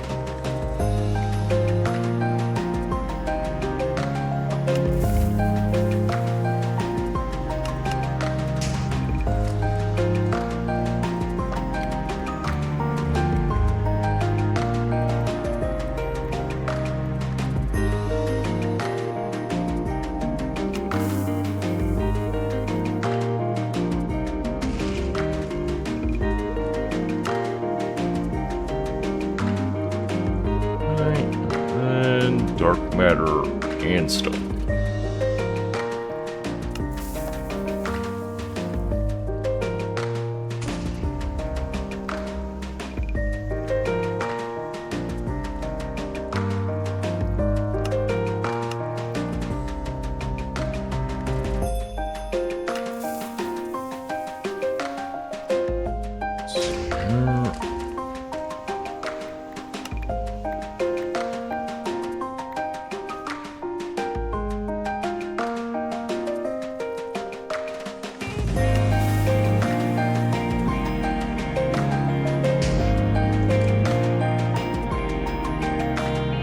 Here you are. Thank you. As well as some of this. Ah, cool.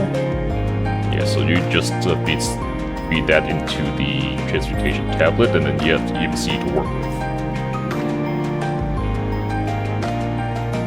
Sick.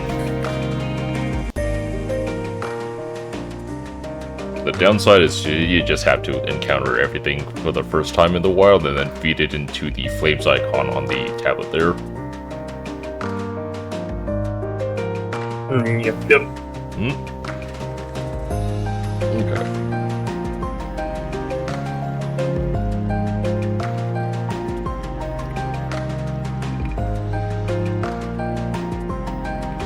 How would I go about this then?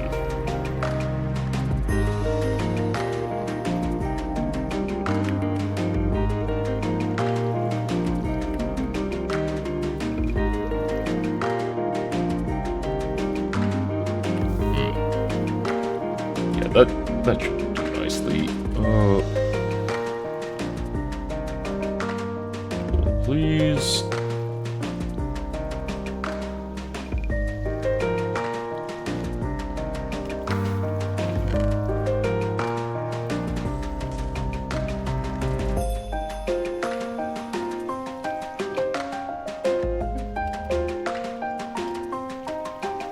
Actually, Oh shoot, this thing does not properly work with V crystals at all. not properly, but you can just spam a bunch of them, and then, oh, since you're doing that, let me cook a pouch for you. They just pop in as a random type of V crystal? That's absurd. Yes! Yeah, so that happens. What was the thing again?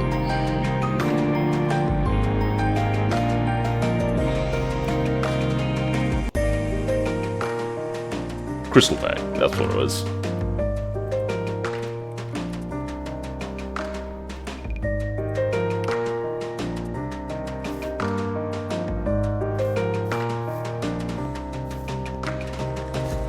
Are you underground by any chance? No. Oh. There you are. There you are.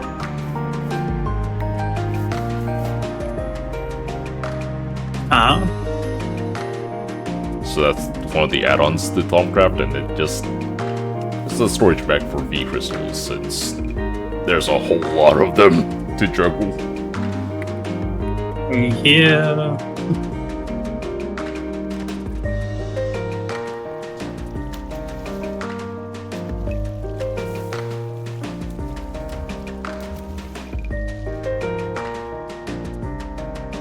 Okay.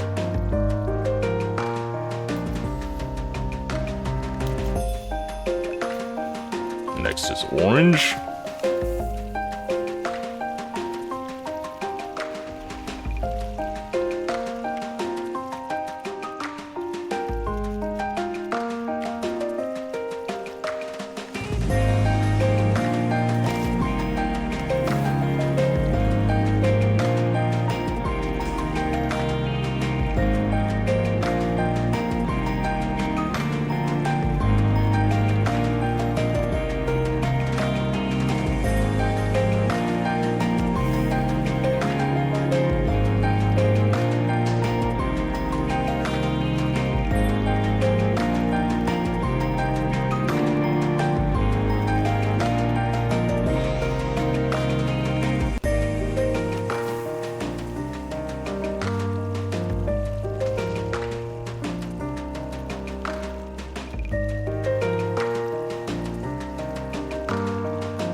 Gosh darn it, you tablet, I need air crystals. How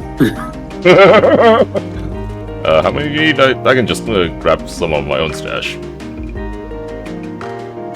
mean, just a 64, I guess. I'm just filling up that workbench there.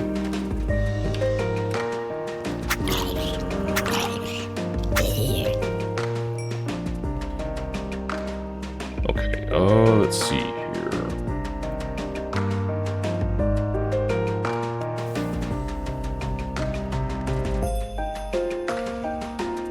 There we go. Finally got some. Oh.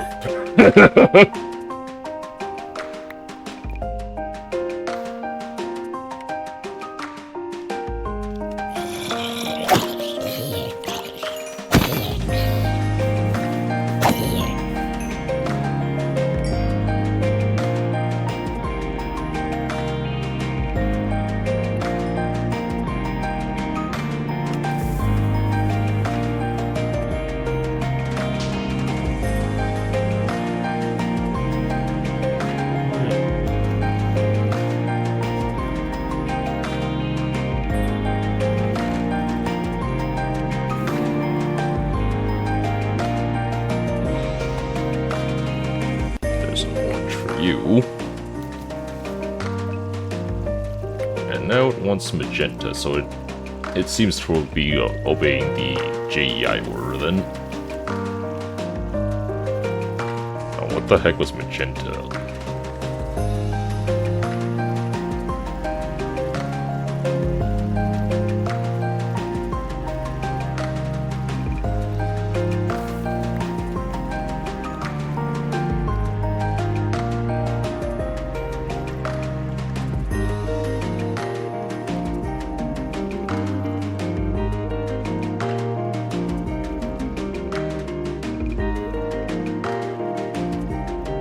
Purple and pink, huh?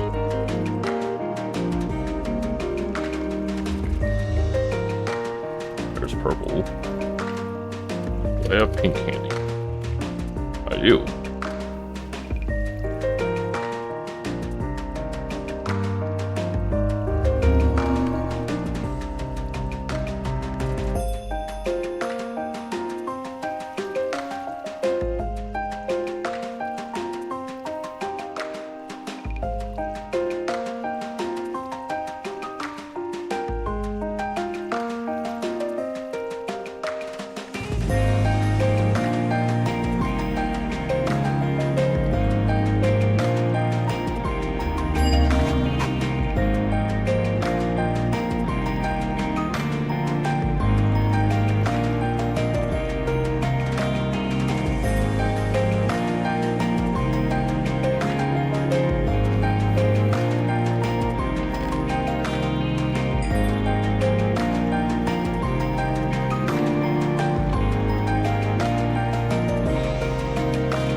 Dragon Stone. Nope.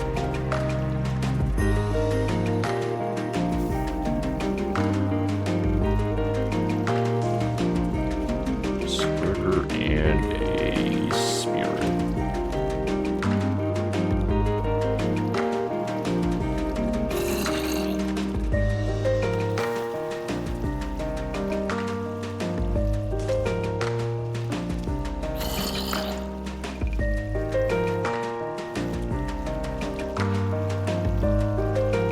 And of course you can't mass produce those. A shame, but oh well.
Actually, let's go.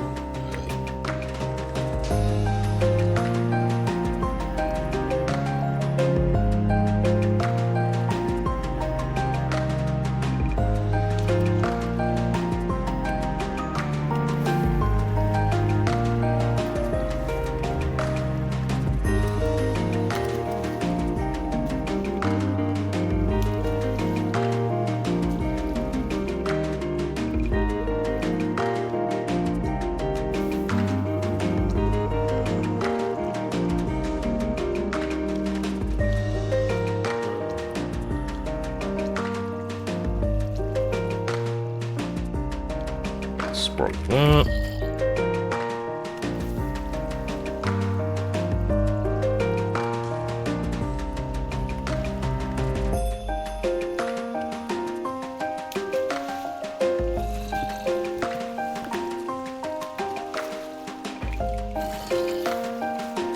Hey.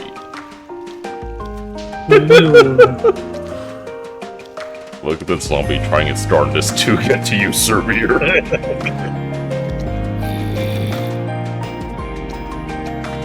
Did I stick a salad sponges in here? I did not. Mouth shuts. Need a few? I mean,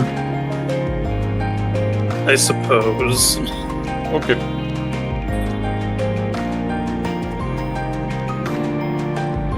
There you are. To your left. Thank you. Mm-hmm.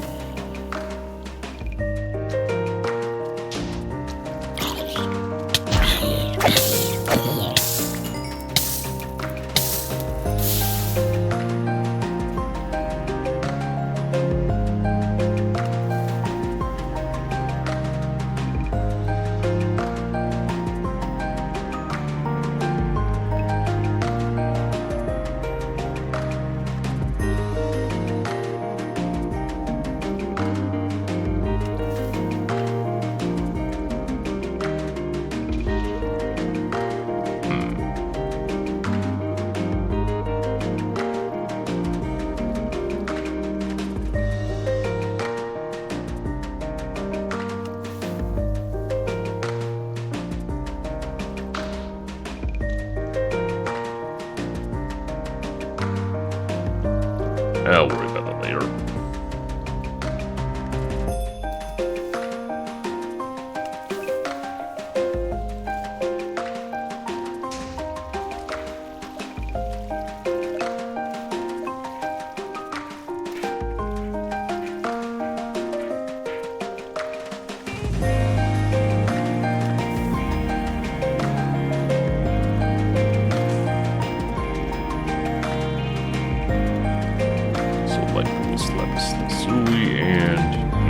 version of Minecraft anyway. Gunpowder.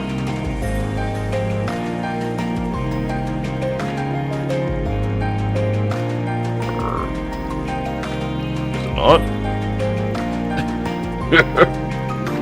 Oh man. Okay.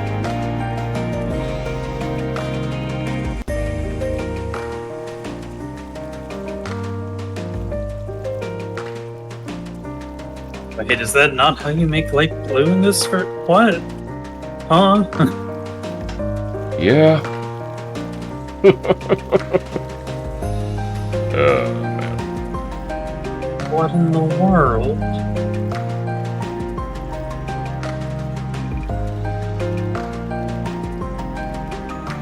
Alright, well. Let's see.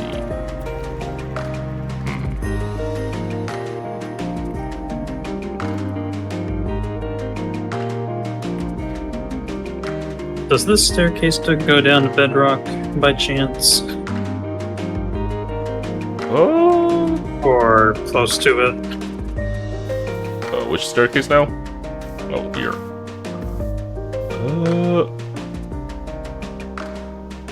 I think so? It's been a while.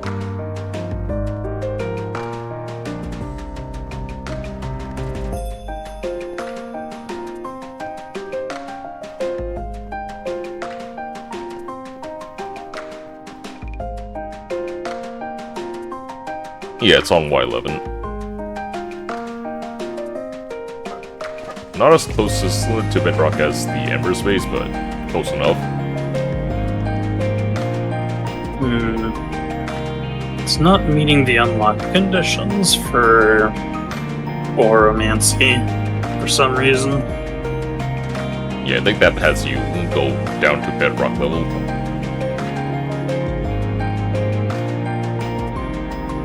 Where are you right now? Down in that staircase. I actually dug further down and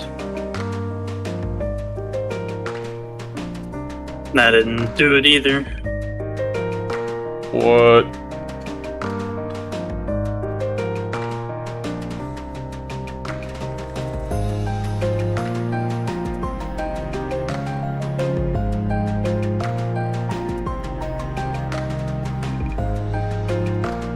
I'm not even seeing you on the map here.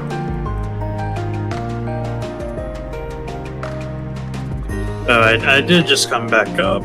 Okay. Because if you dug down a lot further, then wait, is this it over here? Nope. Wait. Odd.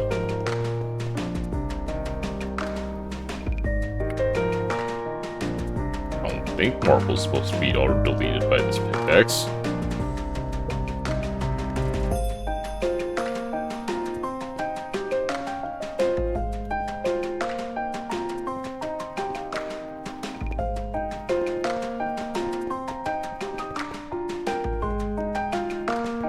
Is this server bugging out again?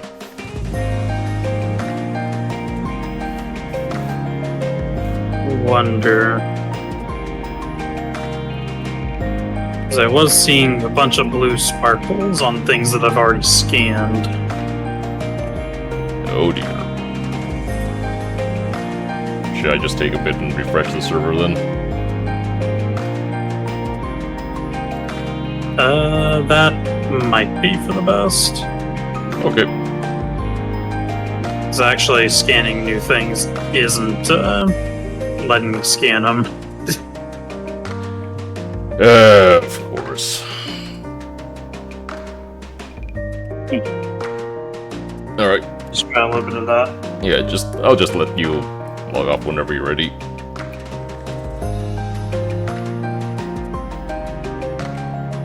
And I finished disconnecting. Ah. Okay, well. Here goes nothing, I guess.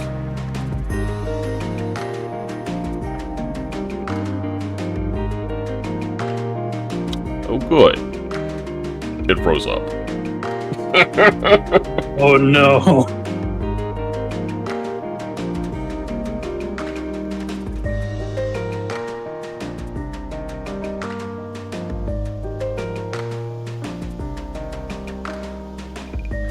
Well then.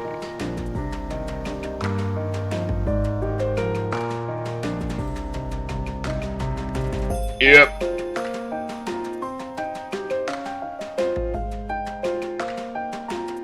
Post program. Yeah, so that happened. Minecraft, that's not very rock and stone of you. Yeah.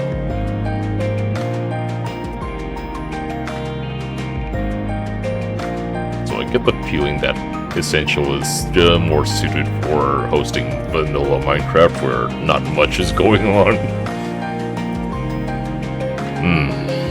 That is more what it's tailored towards, for sure.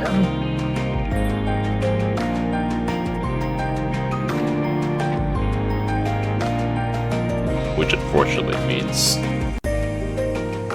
I should just wrap this series up sometime soon to move on to other things.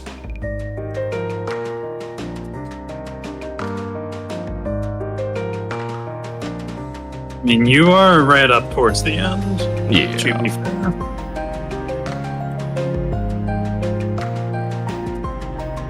Yeah, I gotta have someone else who wants me to play Armored Core 6 on Mondays, so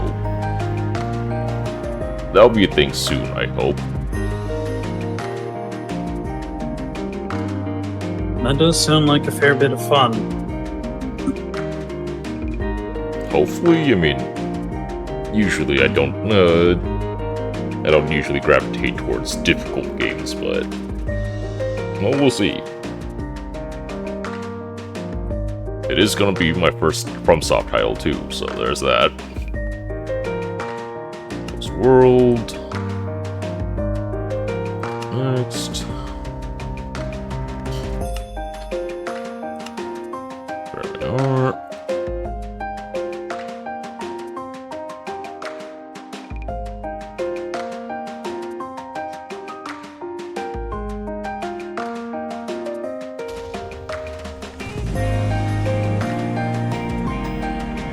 Okay.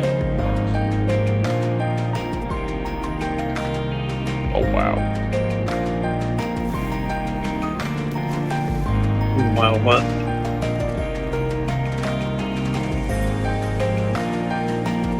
So it reset itself to before I placed down the orange wool.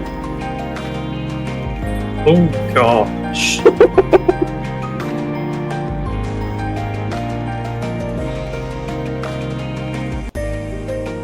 Also took before you you set down the crucible as well.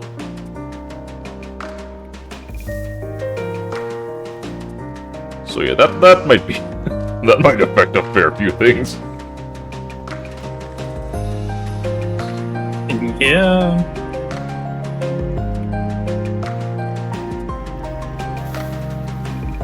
Although, oddly, I think you had your orange wool placed before I was doing any of this stuff.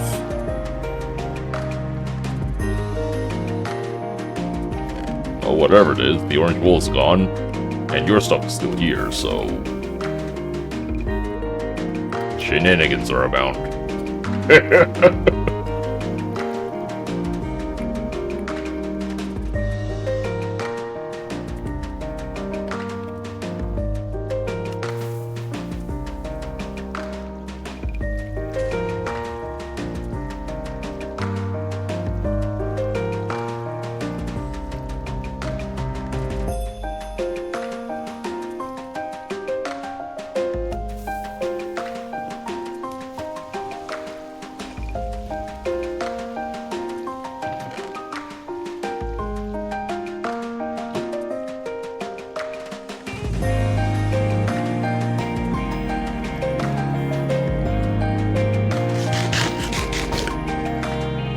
Okay, from the top. Let's see. No, it also rolled back to before I dug down towards the bedrock. Of course.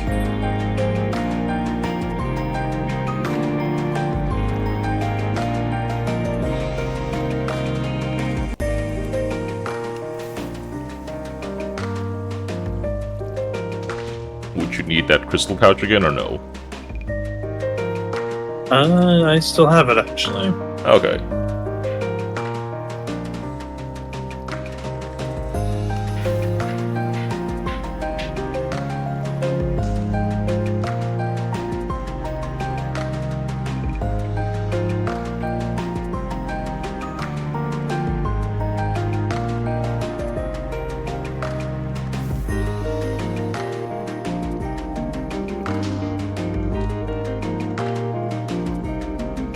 Wait a minute.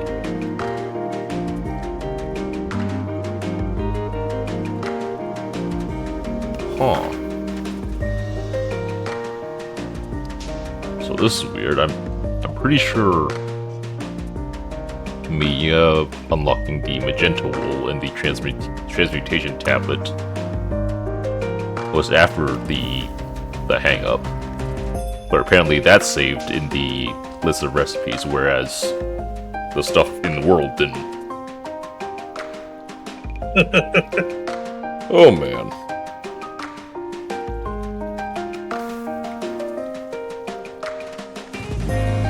Well, it wouldn't be one of my streams without some kind of technical deep in the sticks kind of stuff, I guess. Yeah, I guess probably something about being able to modify client-side knowledge or information as opposed to world-side information. Something. Yeah.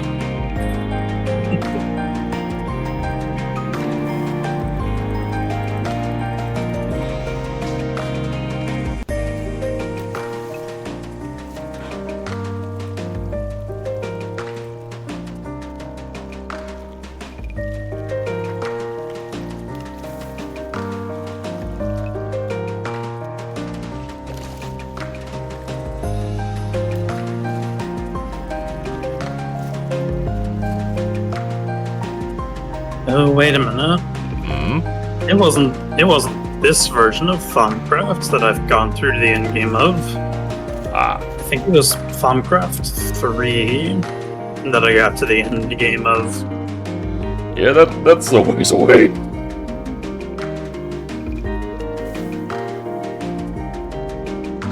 Because I'm looking at this and like, wait a minute, Caster's Gauntlet.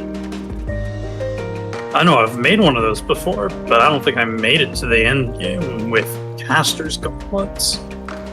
Yeah, Thumbcraft 6 just did away with the entire wand system.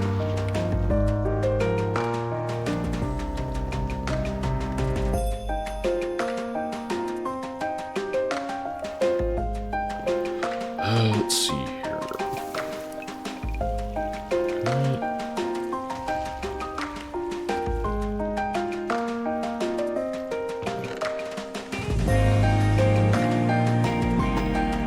There's one for you.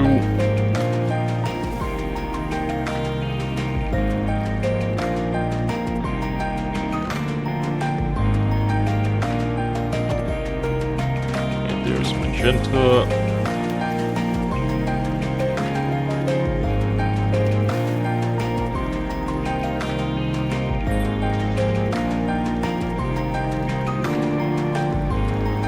I don't know why I had this thought pop into my head, but I was just thinking like, this progression of Thumbcraft was sponsored by Project E. You wouldn't be too far from the truth there. Yeah. Yeah, without Project E, this would take a whole lot longer, just for the virtue of having to farm up literally everything.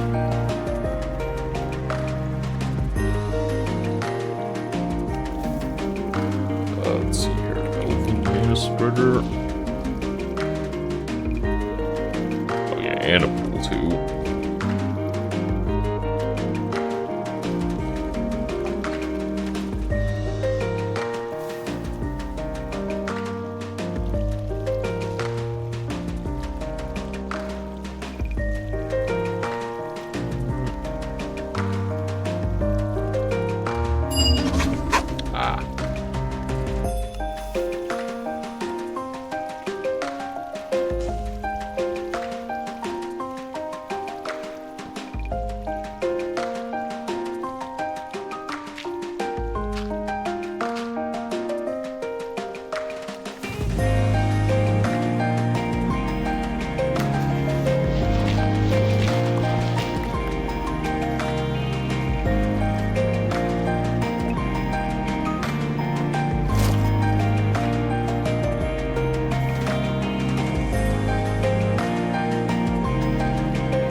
Alright, now for the light blue.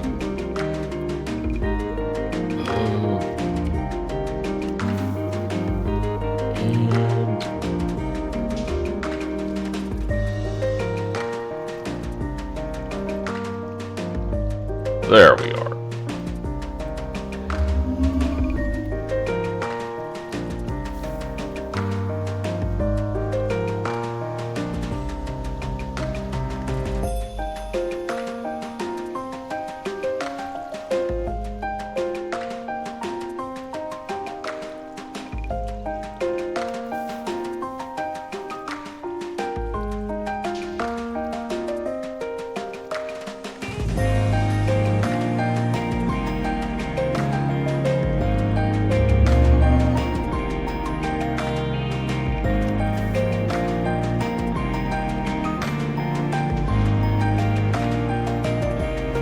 I forgot I had the ring on as I was chasing down a squid. So I instantly flung it up into the air. Squids can fly!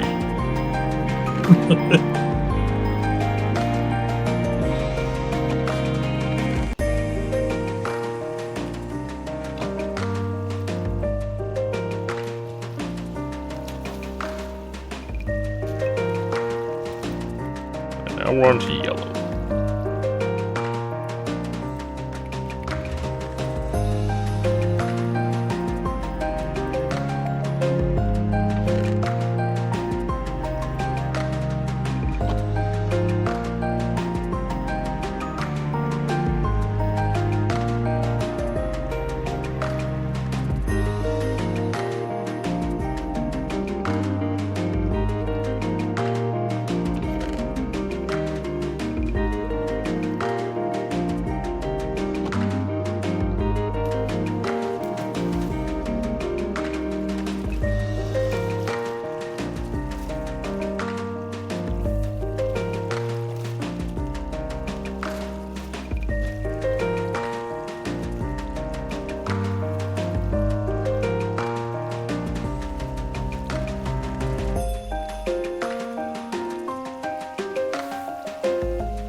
was this one again? Like, great.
Blue wool candy.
Green wool.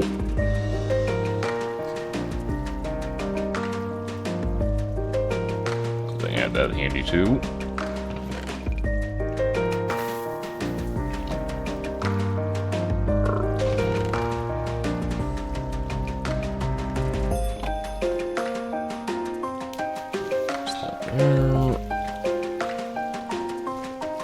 And last of all, red.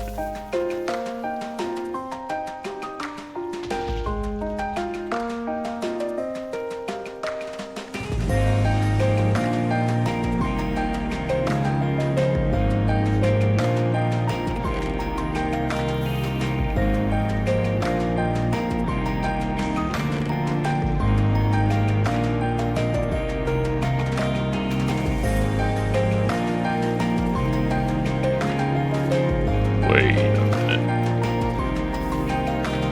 Whoops. Whoops. I skipped a space. Oh no. It's in the middle of the thing, too.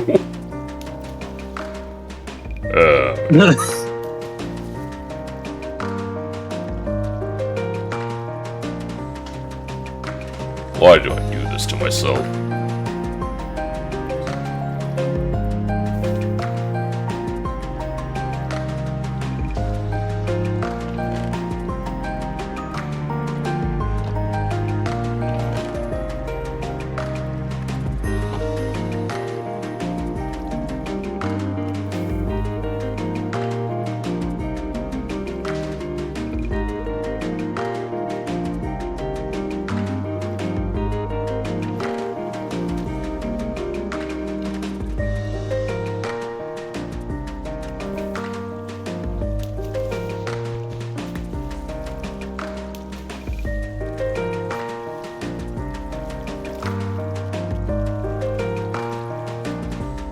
Quiche essence. So what, you gotta make some quiches then? Yeah, just bake quiches and sprinkle whatever's left of the Gaia Guardian 2 in there. That's all. Oh, come on in, Macro. How you doing? I see you activated the frost mode of the ring server. Yeah, I might have chucked my Ring of Arcana in the tablet just to see what would happen, and then I don't know how to change its mode anymore. That's in your what's it called?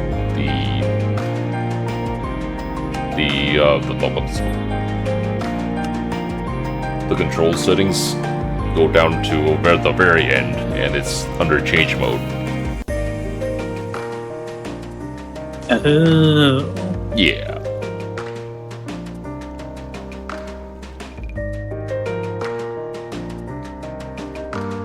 I'm okay for more to eat, so here I am. Dang, man. At least you can procure food in relatively short order, yeah? My apologies for having the food-related title.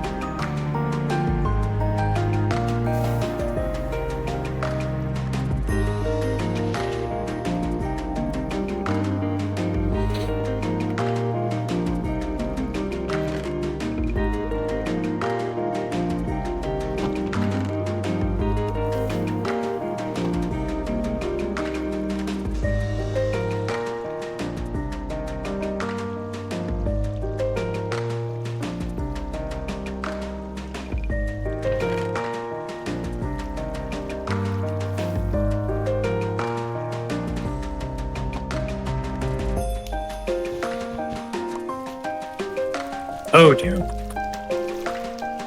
Oh dear.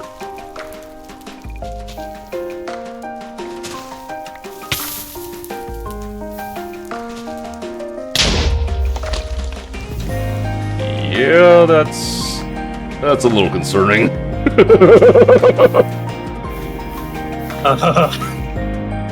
It's fine, dude.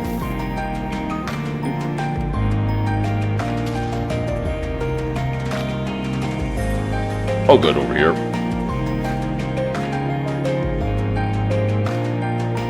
One of the entrepreneurs just briefly popped off, and I caught it in time. So no worries. That might be because I had it in green mode.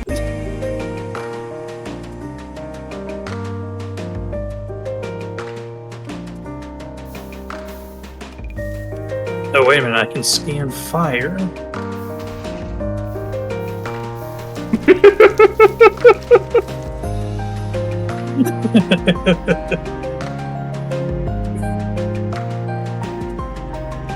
At least you were being resourceful about it.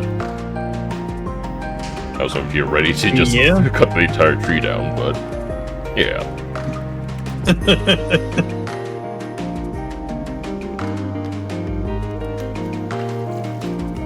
So unless you know what you're doing, yellow mode is best mode. Got it.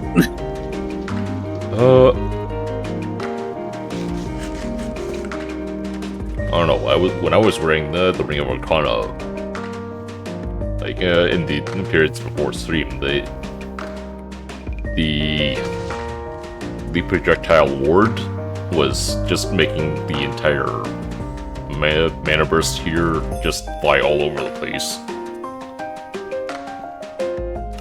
So, I don't know. Oh, wow. Yeah. But for some reason, you wearing it doesn't make it way out, so...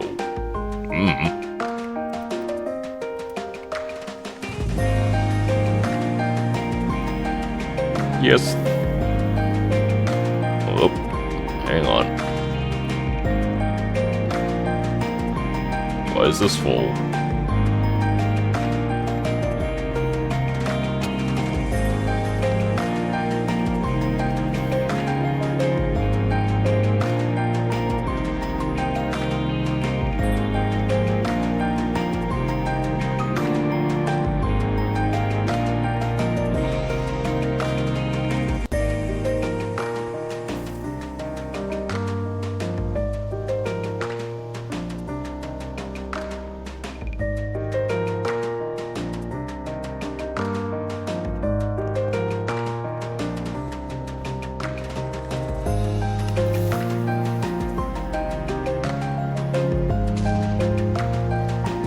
Alright. Back to shuffling these over.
Blackwool.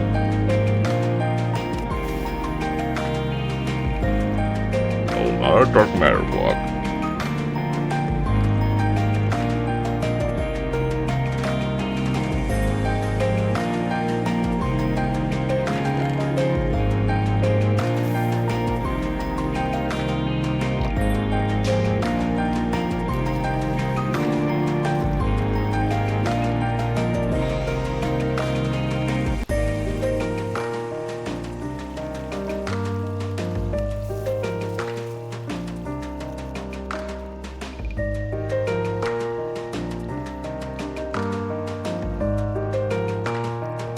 Okay, here goes nothing.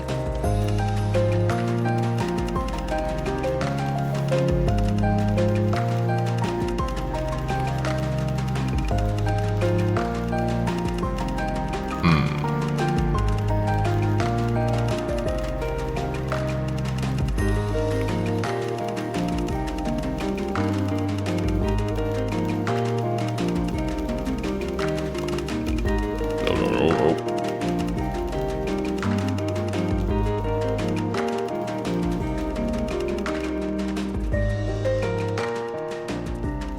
Is the flower actually accepting all that quickly? Yeah, so... Why can I not? Okay.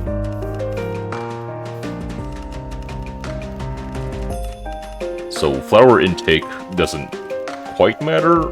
It's... Oh, I see what's happening. Okay. So if you just spam wool, then it'll just eat to its heart's content. Or whatever passes for a heart.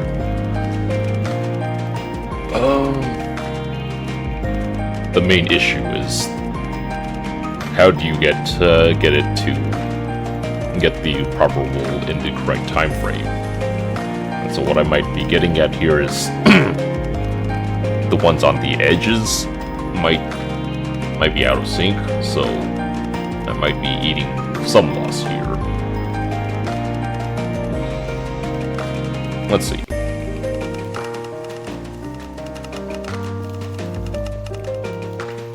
Stop, please.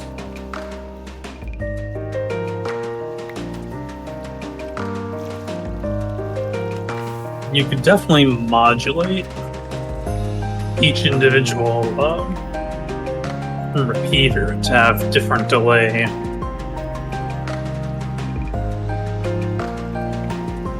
Yeah.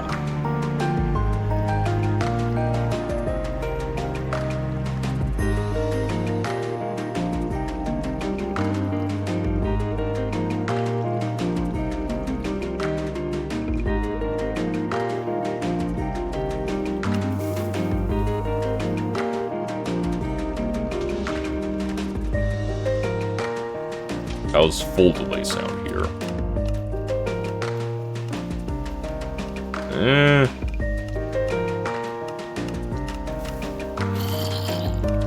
No, not even then.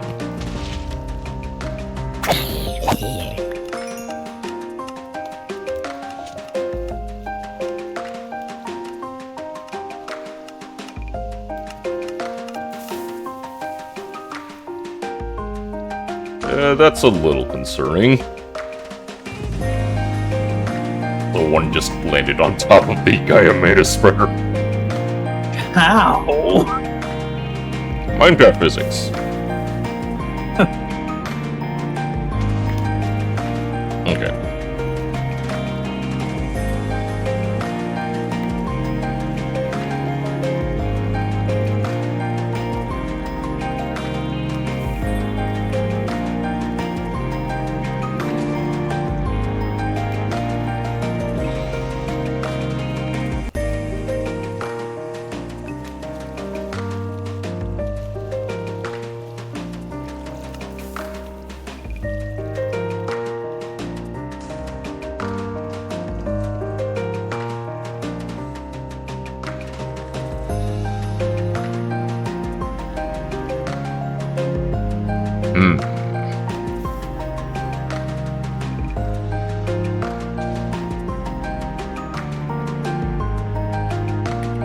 I just...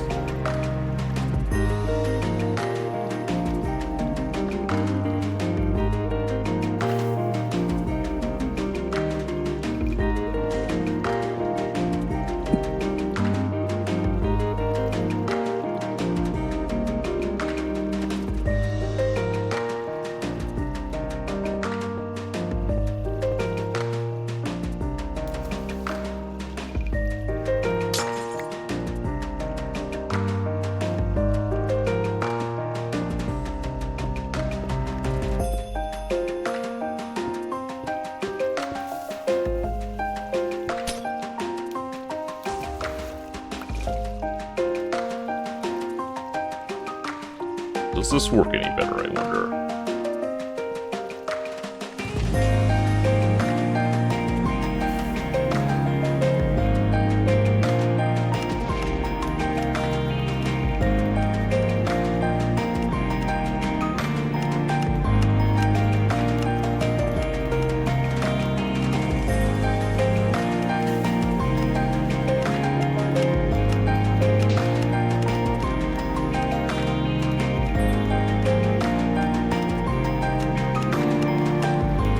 You may want to build the mana glass up one. Yeah, yeah.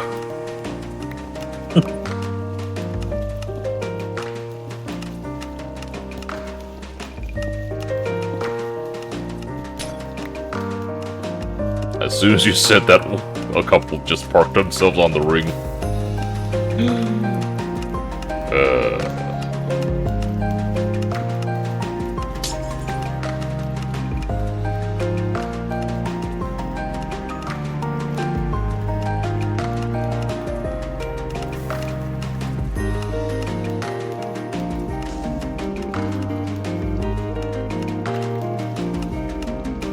No. Yep, that's what happens.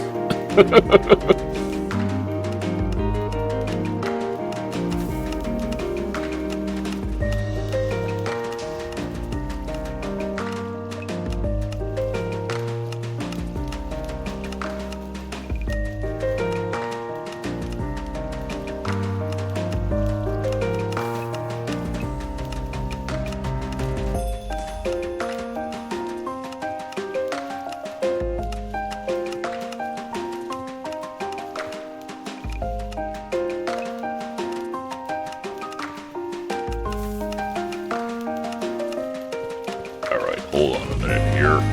Something's wacky.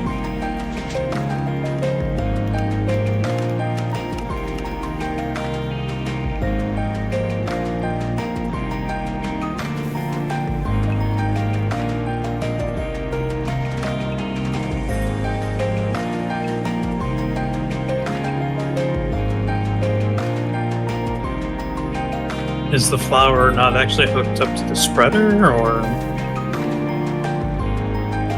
No, both the flower and the spreader are full. But the mana pool isn't. Oh.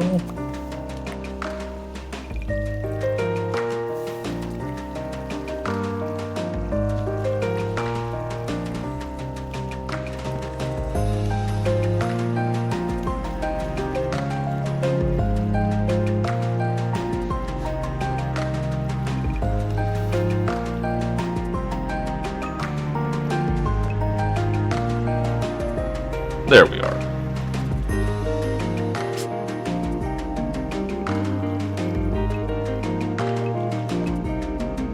So I have no idea why that happened.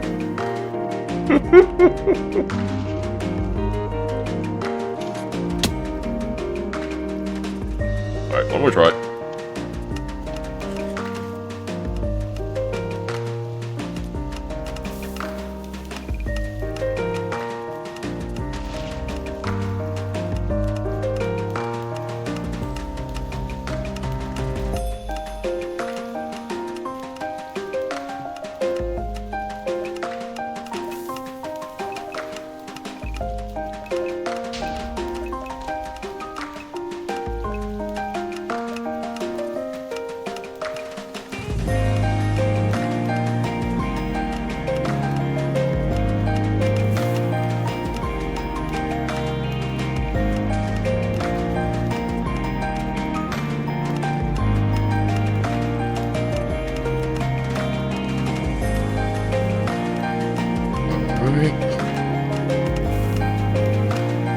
So I'm running into the issue where the spreader just can't evacuate the mana fast enough.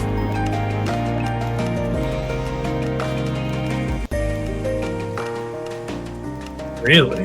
Yeah.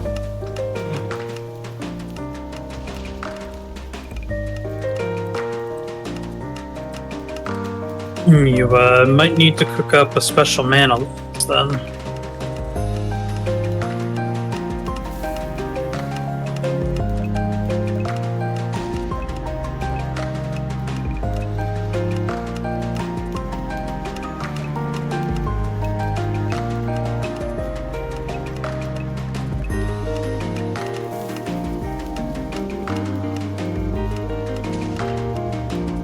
To think I was planning to run this at minimum delay.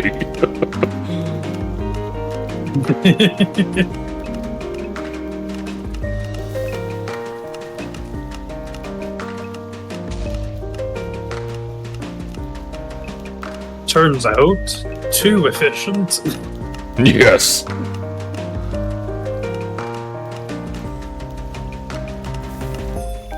First world Botania problems.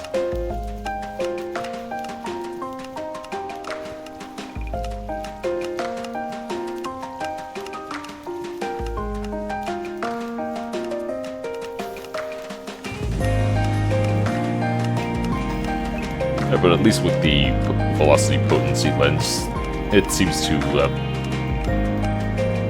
solve the mana overflow problem.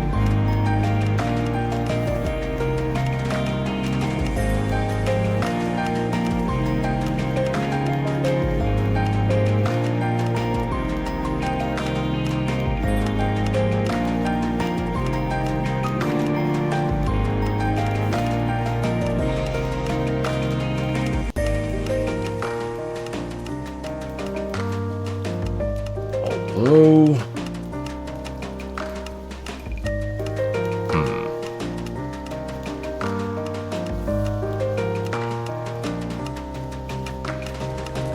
No. Stop, please. I'm running into another problem here. When you said, oops, too efficient, yeah. The top mana pool is already full. Oh boy. That sounds like you have the mana production to sufficiently power an orchid. Not that you need one, but, you know. Yeah. Yeah. Replacement ore is the least of my worries here because... let's see here. Let's see, what other fun functional flowers are there?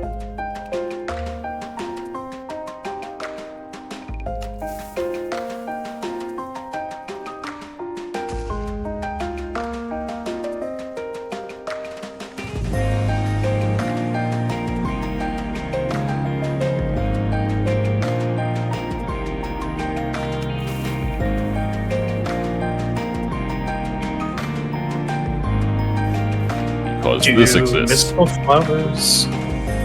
Do mystical flowers even have an EMC value?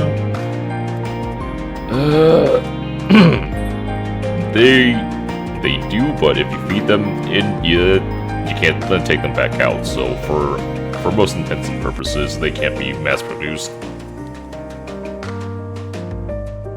How's about... Which flower is it I'm thinking of? Where is it? Jaded Amaranthus. I forget what that does. It takes mana and produces mystical flowers. Oh. That might be useful.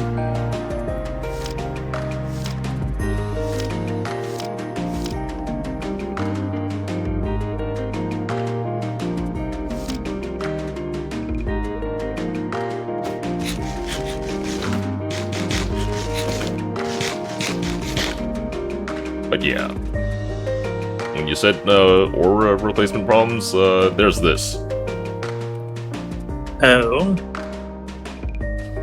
You know, I've never been there before.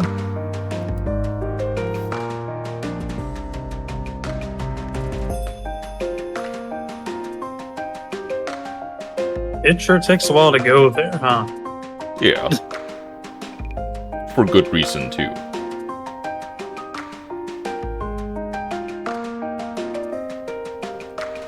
Oh. Oh, it reset everything. I see.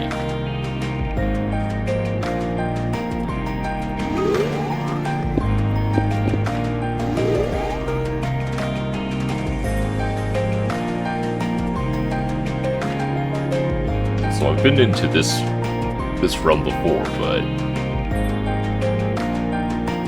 yeah, once you leave it, I suppose it resets everything, so or ceases to be a problem. Yeah, that makes sense.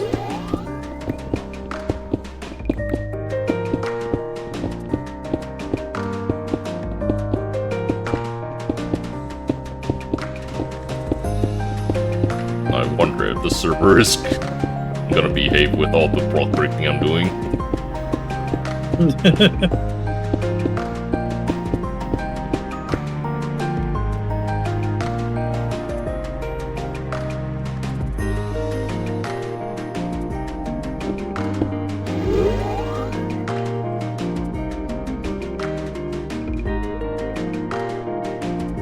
I'll go up there.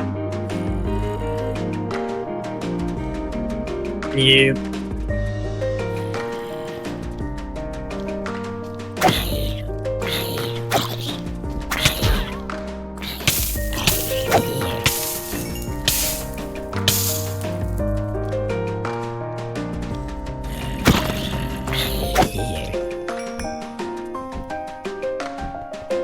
Though I just randomly got re-invited to join your world.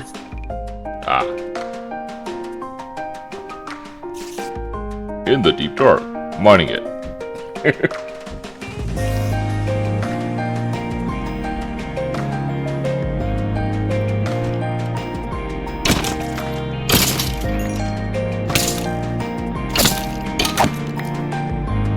And by it, I mean my ores.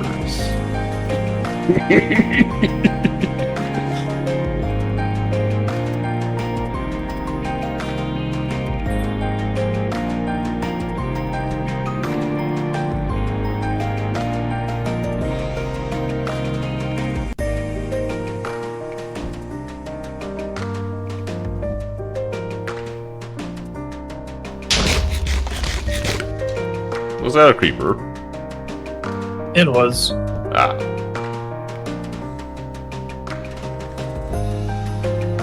I tried to scan it, but it blew up before I could. Oh, hey, a wisp.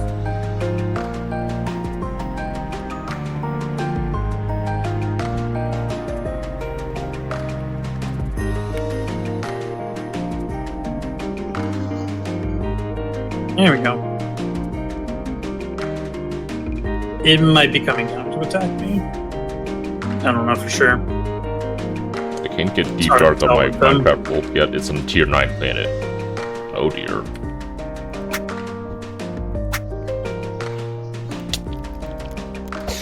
Wait, does a repulsion not work for you anymore? Or did you just stash the ring somewhere else? I turned it off. Ah, okay.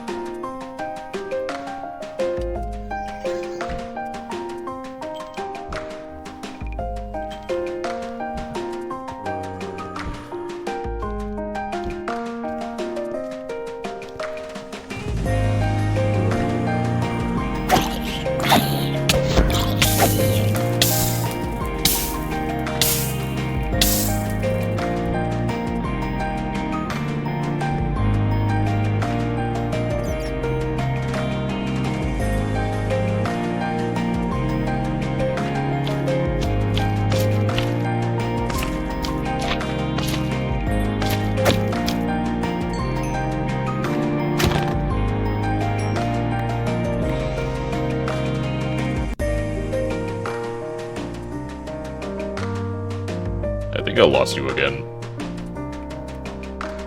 It seems like it. Oh wait, you mean in the? Yeah. I did fly away a bit. Ah, okay.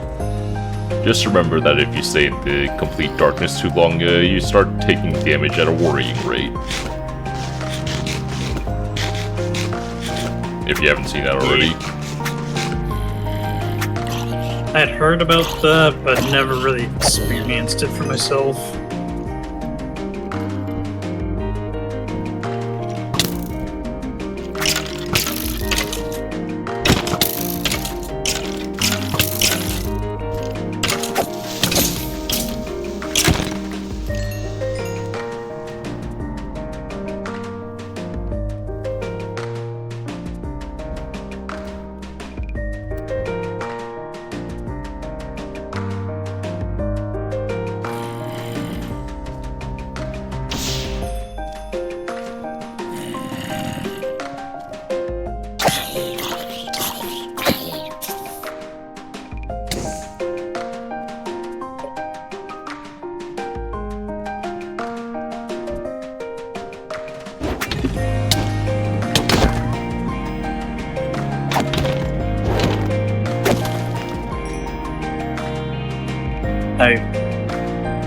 It's a good thing I remembered to scan the thing before Okay. he got killed.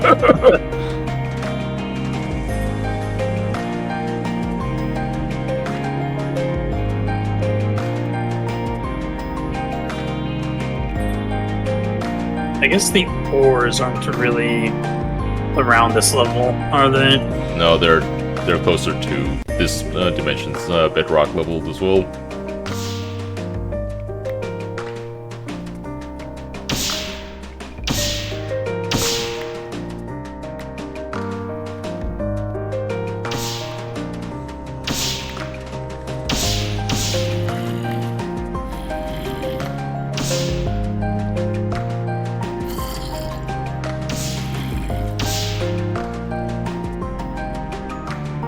Man, Project E just has a pickaxe that lets you pretty much ultimine for free, huh?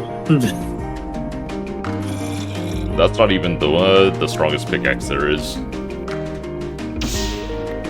Oh. There you go. Is this thing safe?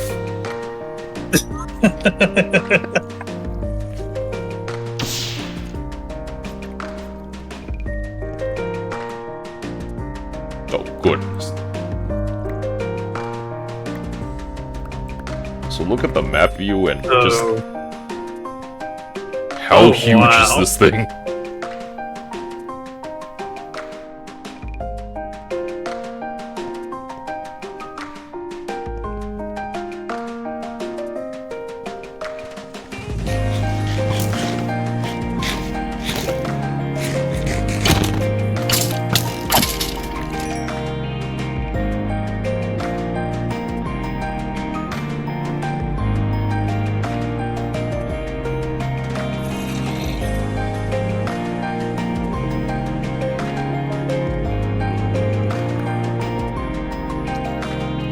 So what's the red matter pickaxe do differently from the dark matter pickaxe?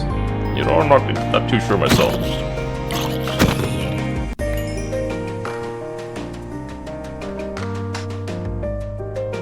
Let me actually look that up real quick. Oh wait, these things have different modes? Yes. Annoyingly, there's no 3x3 mode, but... Well, I don't know, there might be one somewhere. Not that I know it all myself either. Where is my browser anyways?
Yeah, so the dark matter pickaxe just instant mines up to 16 blocks, whereas the red matter just doubles that by up to 32.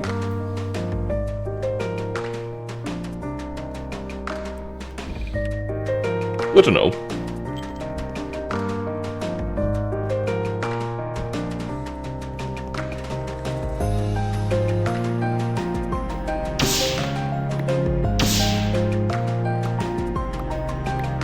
Well, as far as mining power goes, it feels like the Terra Shatterer is just better for raw output. Well, you remember, I'm attuned to Vorcio, so that helps it along a little bit too. True. You get a little of this. Oh. Of course, I'd run into a cobweb.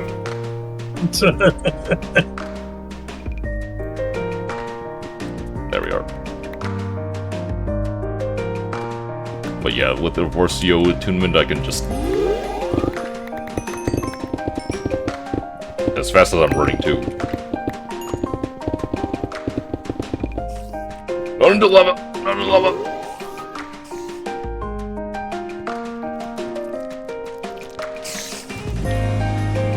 Hello, cave spider.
This is how I mine for thousands of blocks straight.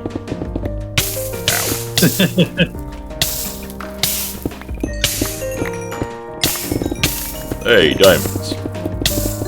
Hooray!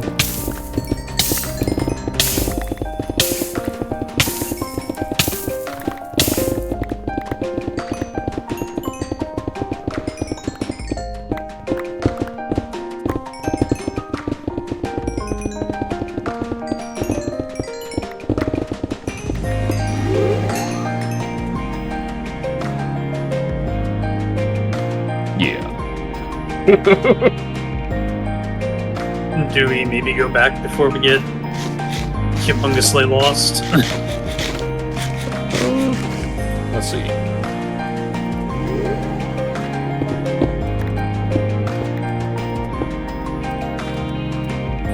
Light, please.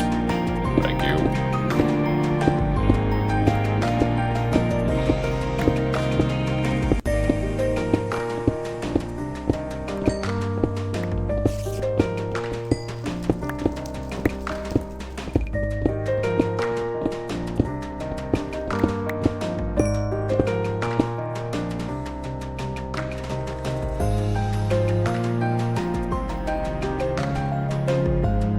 Alright, so the way back should be up to northwest. Annoyingly enough, the waypoint I placed on my last on my last trip to the Deep Dark is still here, so yeah. Dang.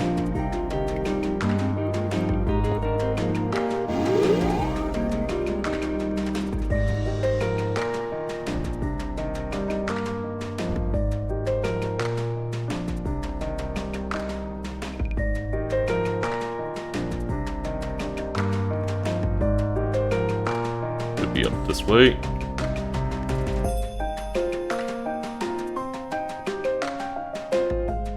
Just up top there.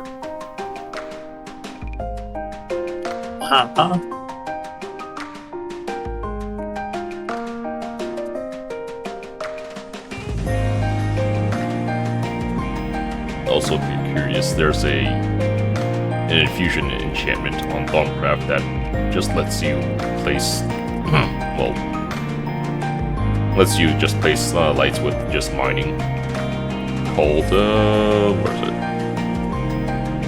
Lamplighter. Gotcha.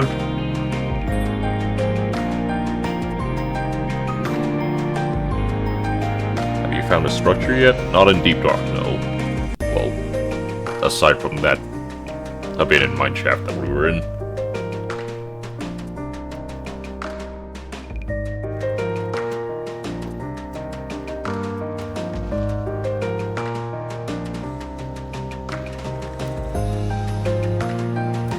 Okay, now to figure out how this is gonna work.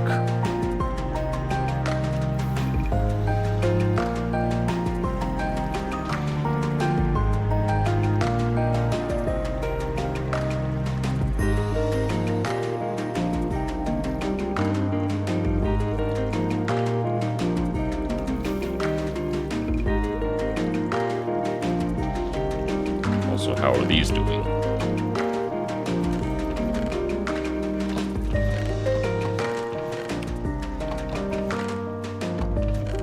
Oh, White's nearly dead.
What do I do?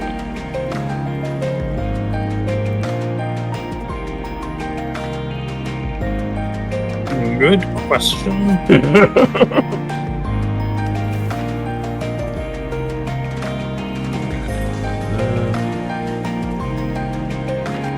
use sparks in that case.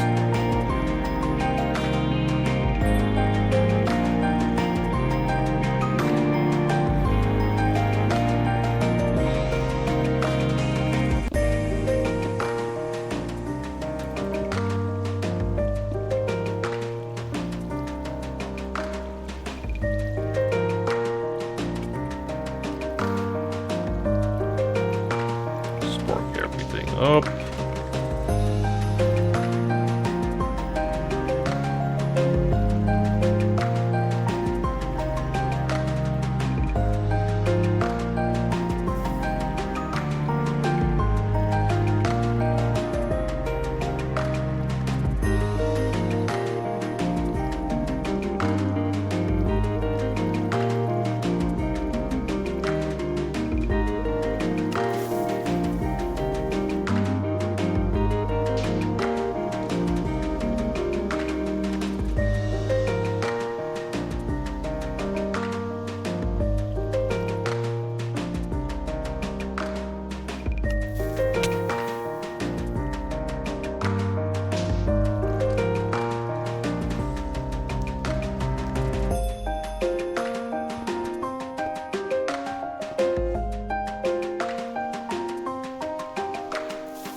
Why did I do this without grabbing a single bit of glowstone? Ah. I'm sorry, I was just trying to make a piece of niter.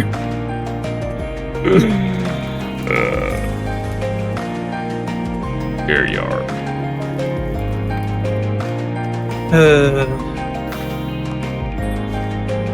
Yeah, that's early game Thaumcraft for you.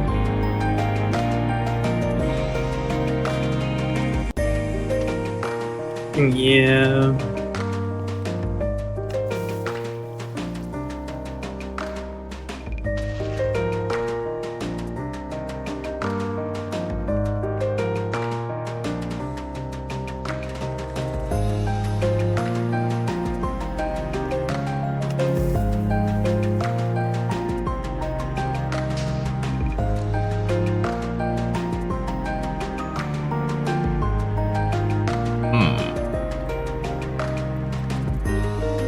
So close by here, there is a mystical forest, well, magical forest, if you want to benefit from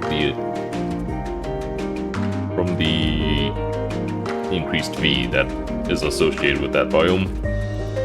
Hang on one sec.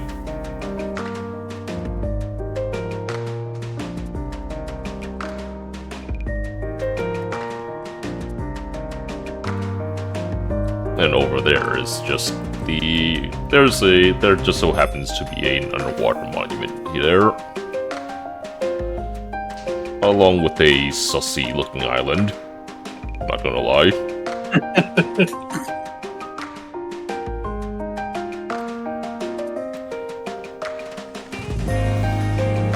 It's not my fault the game generated it that way.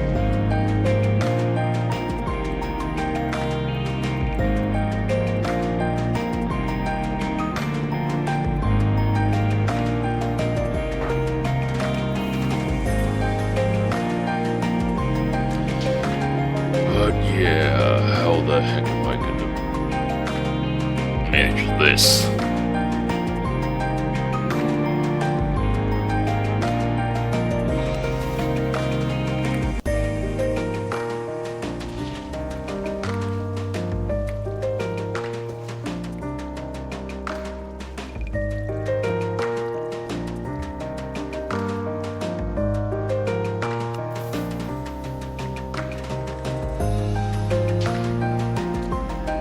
Yeah, I guess I can kind of cheat at a fair amount of this with the V crystals. Right? To a point. I mean, you do get those situations where you just toss in exactly the right amount and then one just immediately disappears. Yeah. But for simple little crafts, it'll work. Yeah.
Okay.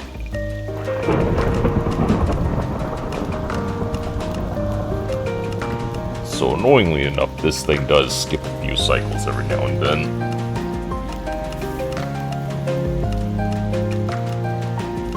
What do you mean by that? Like, 'cause sometimes a wool will just arrive out of lockstep, and then that'll just iterate one cycle without any real mana gain. Oh, yeah.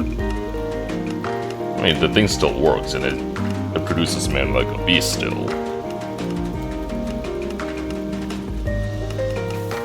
And at the end of the day, it's just EMC that's just being consumed to produce all this wool either, so... I'm just grousing about that small efficiency loss.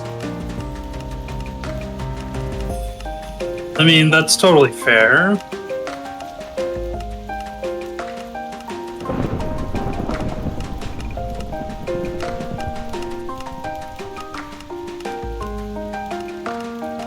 And also, how I'm gonna manage to get all this mana out and into the battery over there.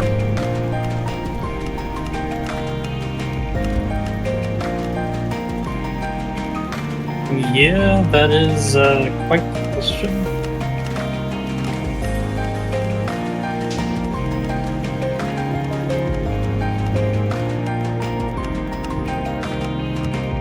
Although, if I remember correctly, I believe there's a spark augment. Oh wait, you might actually already have it on. Never mind. I have it on, it's just...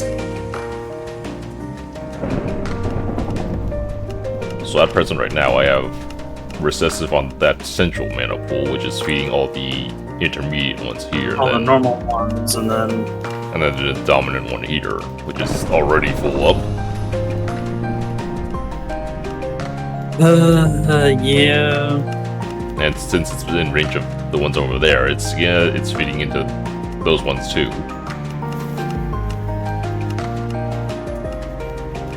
Wait, it's feeding which ones?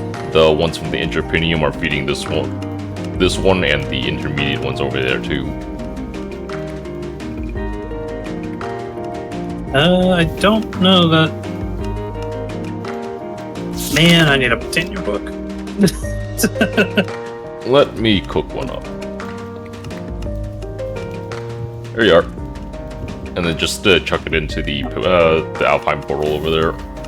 Yep. Also, there's a piece of white wool just randomly on here, on this block. Ah. Maybe I should block that off too.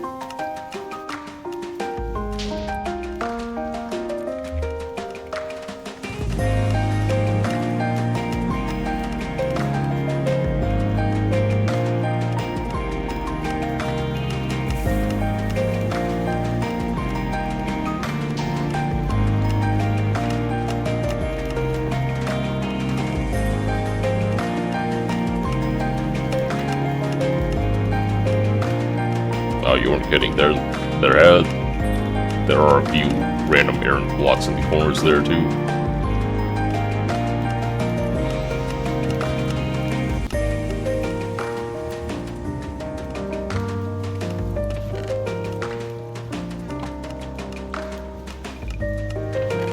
Okay, I was right. So, dominant and recessive only interact with non-augmented sparks.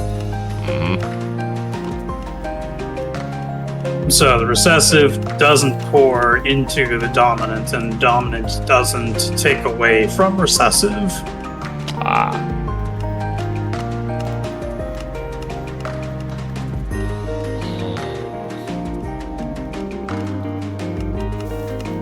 You may just need to, like, Gaia mana spreader, and then mana all the way over Oh, here or something.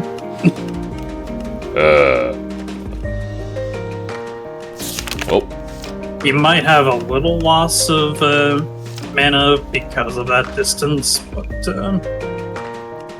with the Gaia mana spreader, hopefully not much.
odd.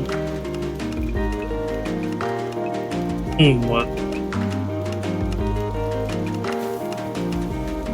Oh.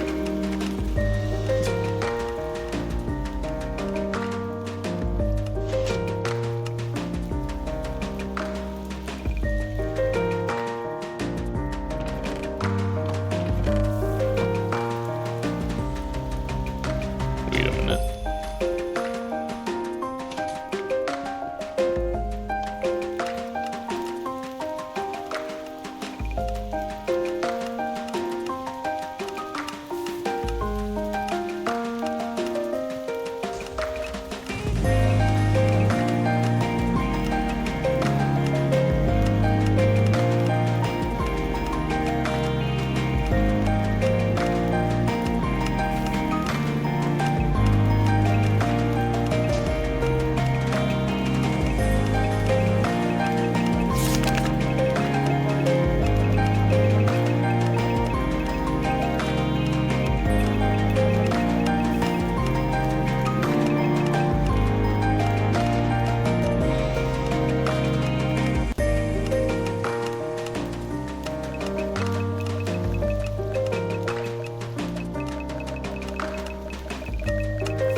Oh gee. Leave this on for too long and even the guy at Mana Spitter keeps getting overwhelmed with it. Oh man. Okay. What kind of mana lens did you put on it? Velocity Potency. Which is the Okay. standard one for evacuating the ones over here as well. That makes sense. Oh boy. Well.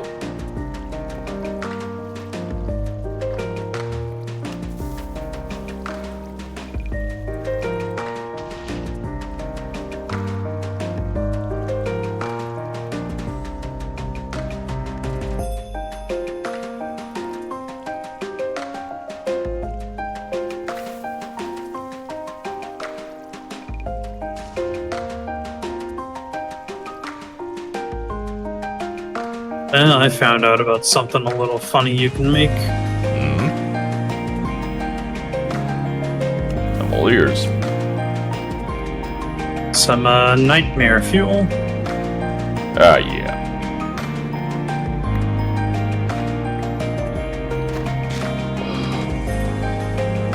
Deep dark fantasy.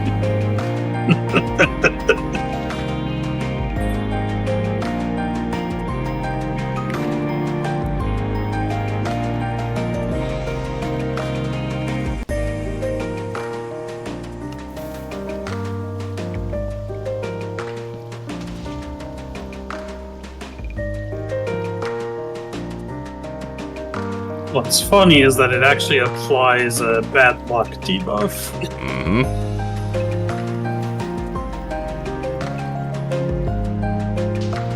Because apparently nightmare fuel is consumable.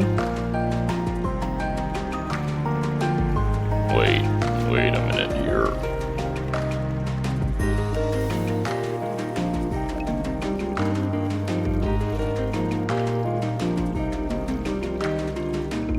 Will this even work?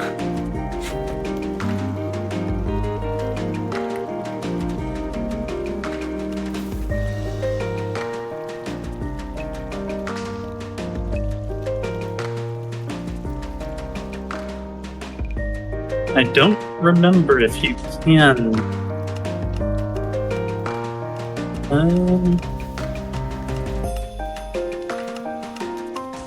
No, it's only one. Gosh darn it.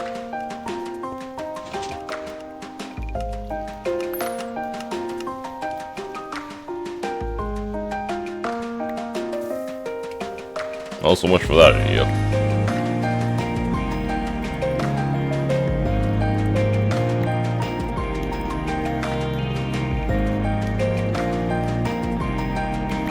Well, I need to hop off, Okay, unfortunately. no worries, Servio.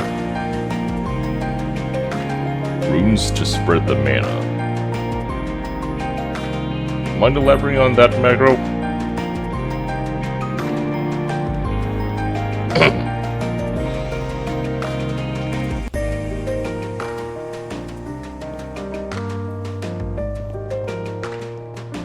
I'll see you around. Yep. Take care, Servio.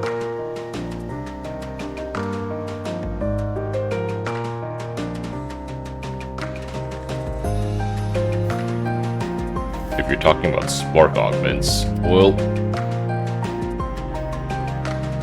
Yeah, so as I was telling Servio earlier, that's a recessive augment there. And then that's just feeding all the intermediate ones that have no rune on them. Otherwise, they'd be feeding into this one, which has the dominant rune there. But that's already filled up.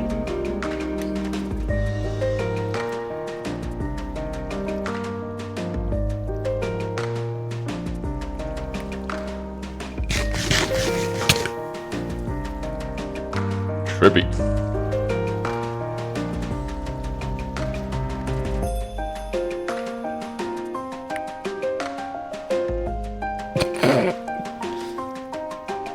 But yeah, once you eat one of those, the black and white. Yeah, once you eat one of those, that pops out.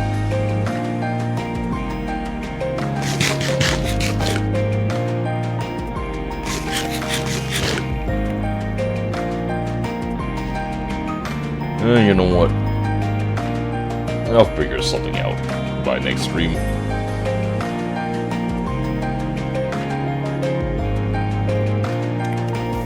Tell you what. Okay, so the plan for this week is gonna be still the same standard.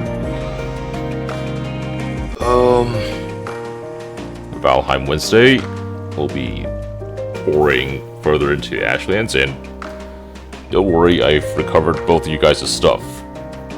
Macro and Sirvend, I just need to move it into the proper chest. And yeah, hopefully you guys can come on in and then claim your stuff back from the misadventure that was the Ashland expedition in there. Yeah, Wednesday. I'll start later because Sirvend is mostly available after 6 PM my time. So, yeah. probably start around 5, just so I can goof off whenever, and then you guys can start hopping in. And Friday Deep Rock as usual. Yeah, and then next Monday I'll have to cancel stream entirely because I both have to figure out some stuff regarding this upcoming semester and the doctor's appointment, so yeah. Just gonna call it stream and then take it easy that day. So yep. Thank you for watching. Thank you to Servier for hopping into stream, and Macro and Kato for being in chat.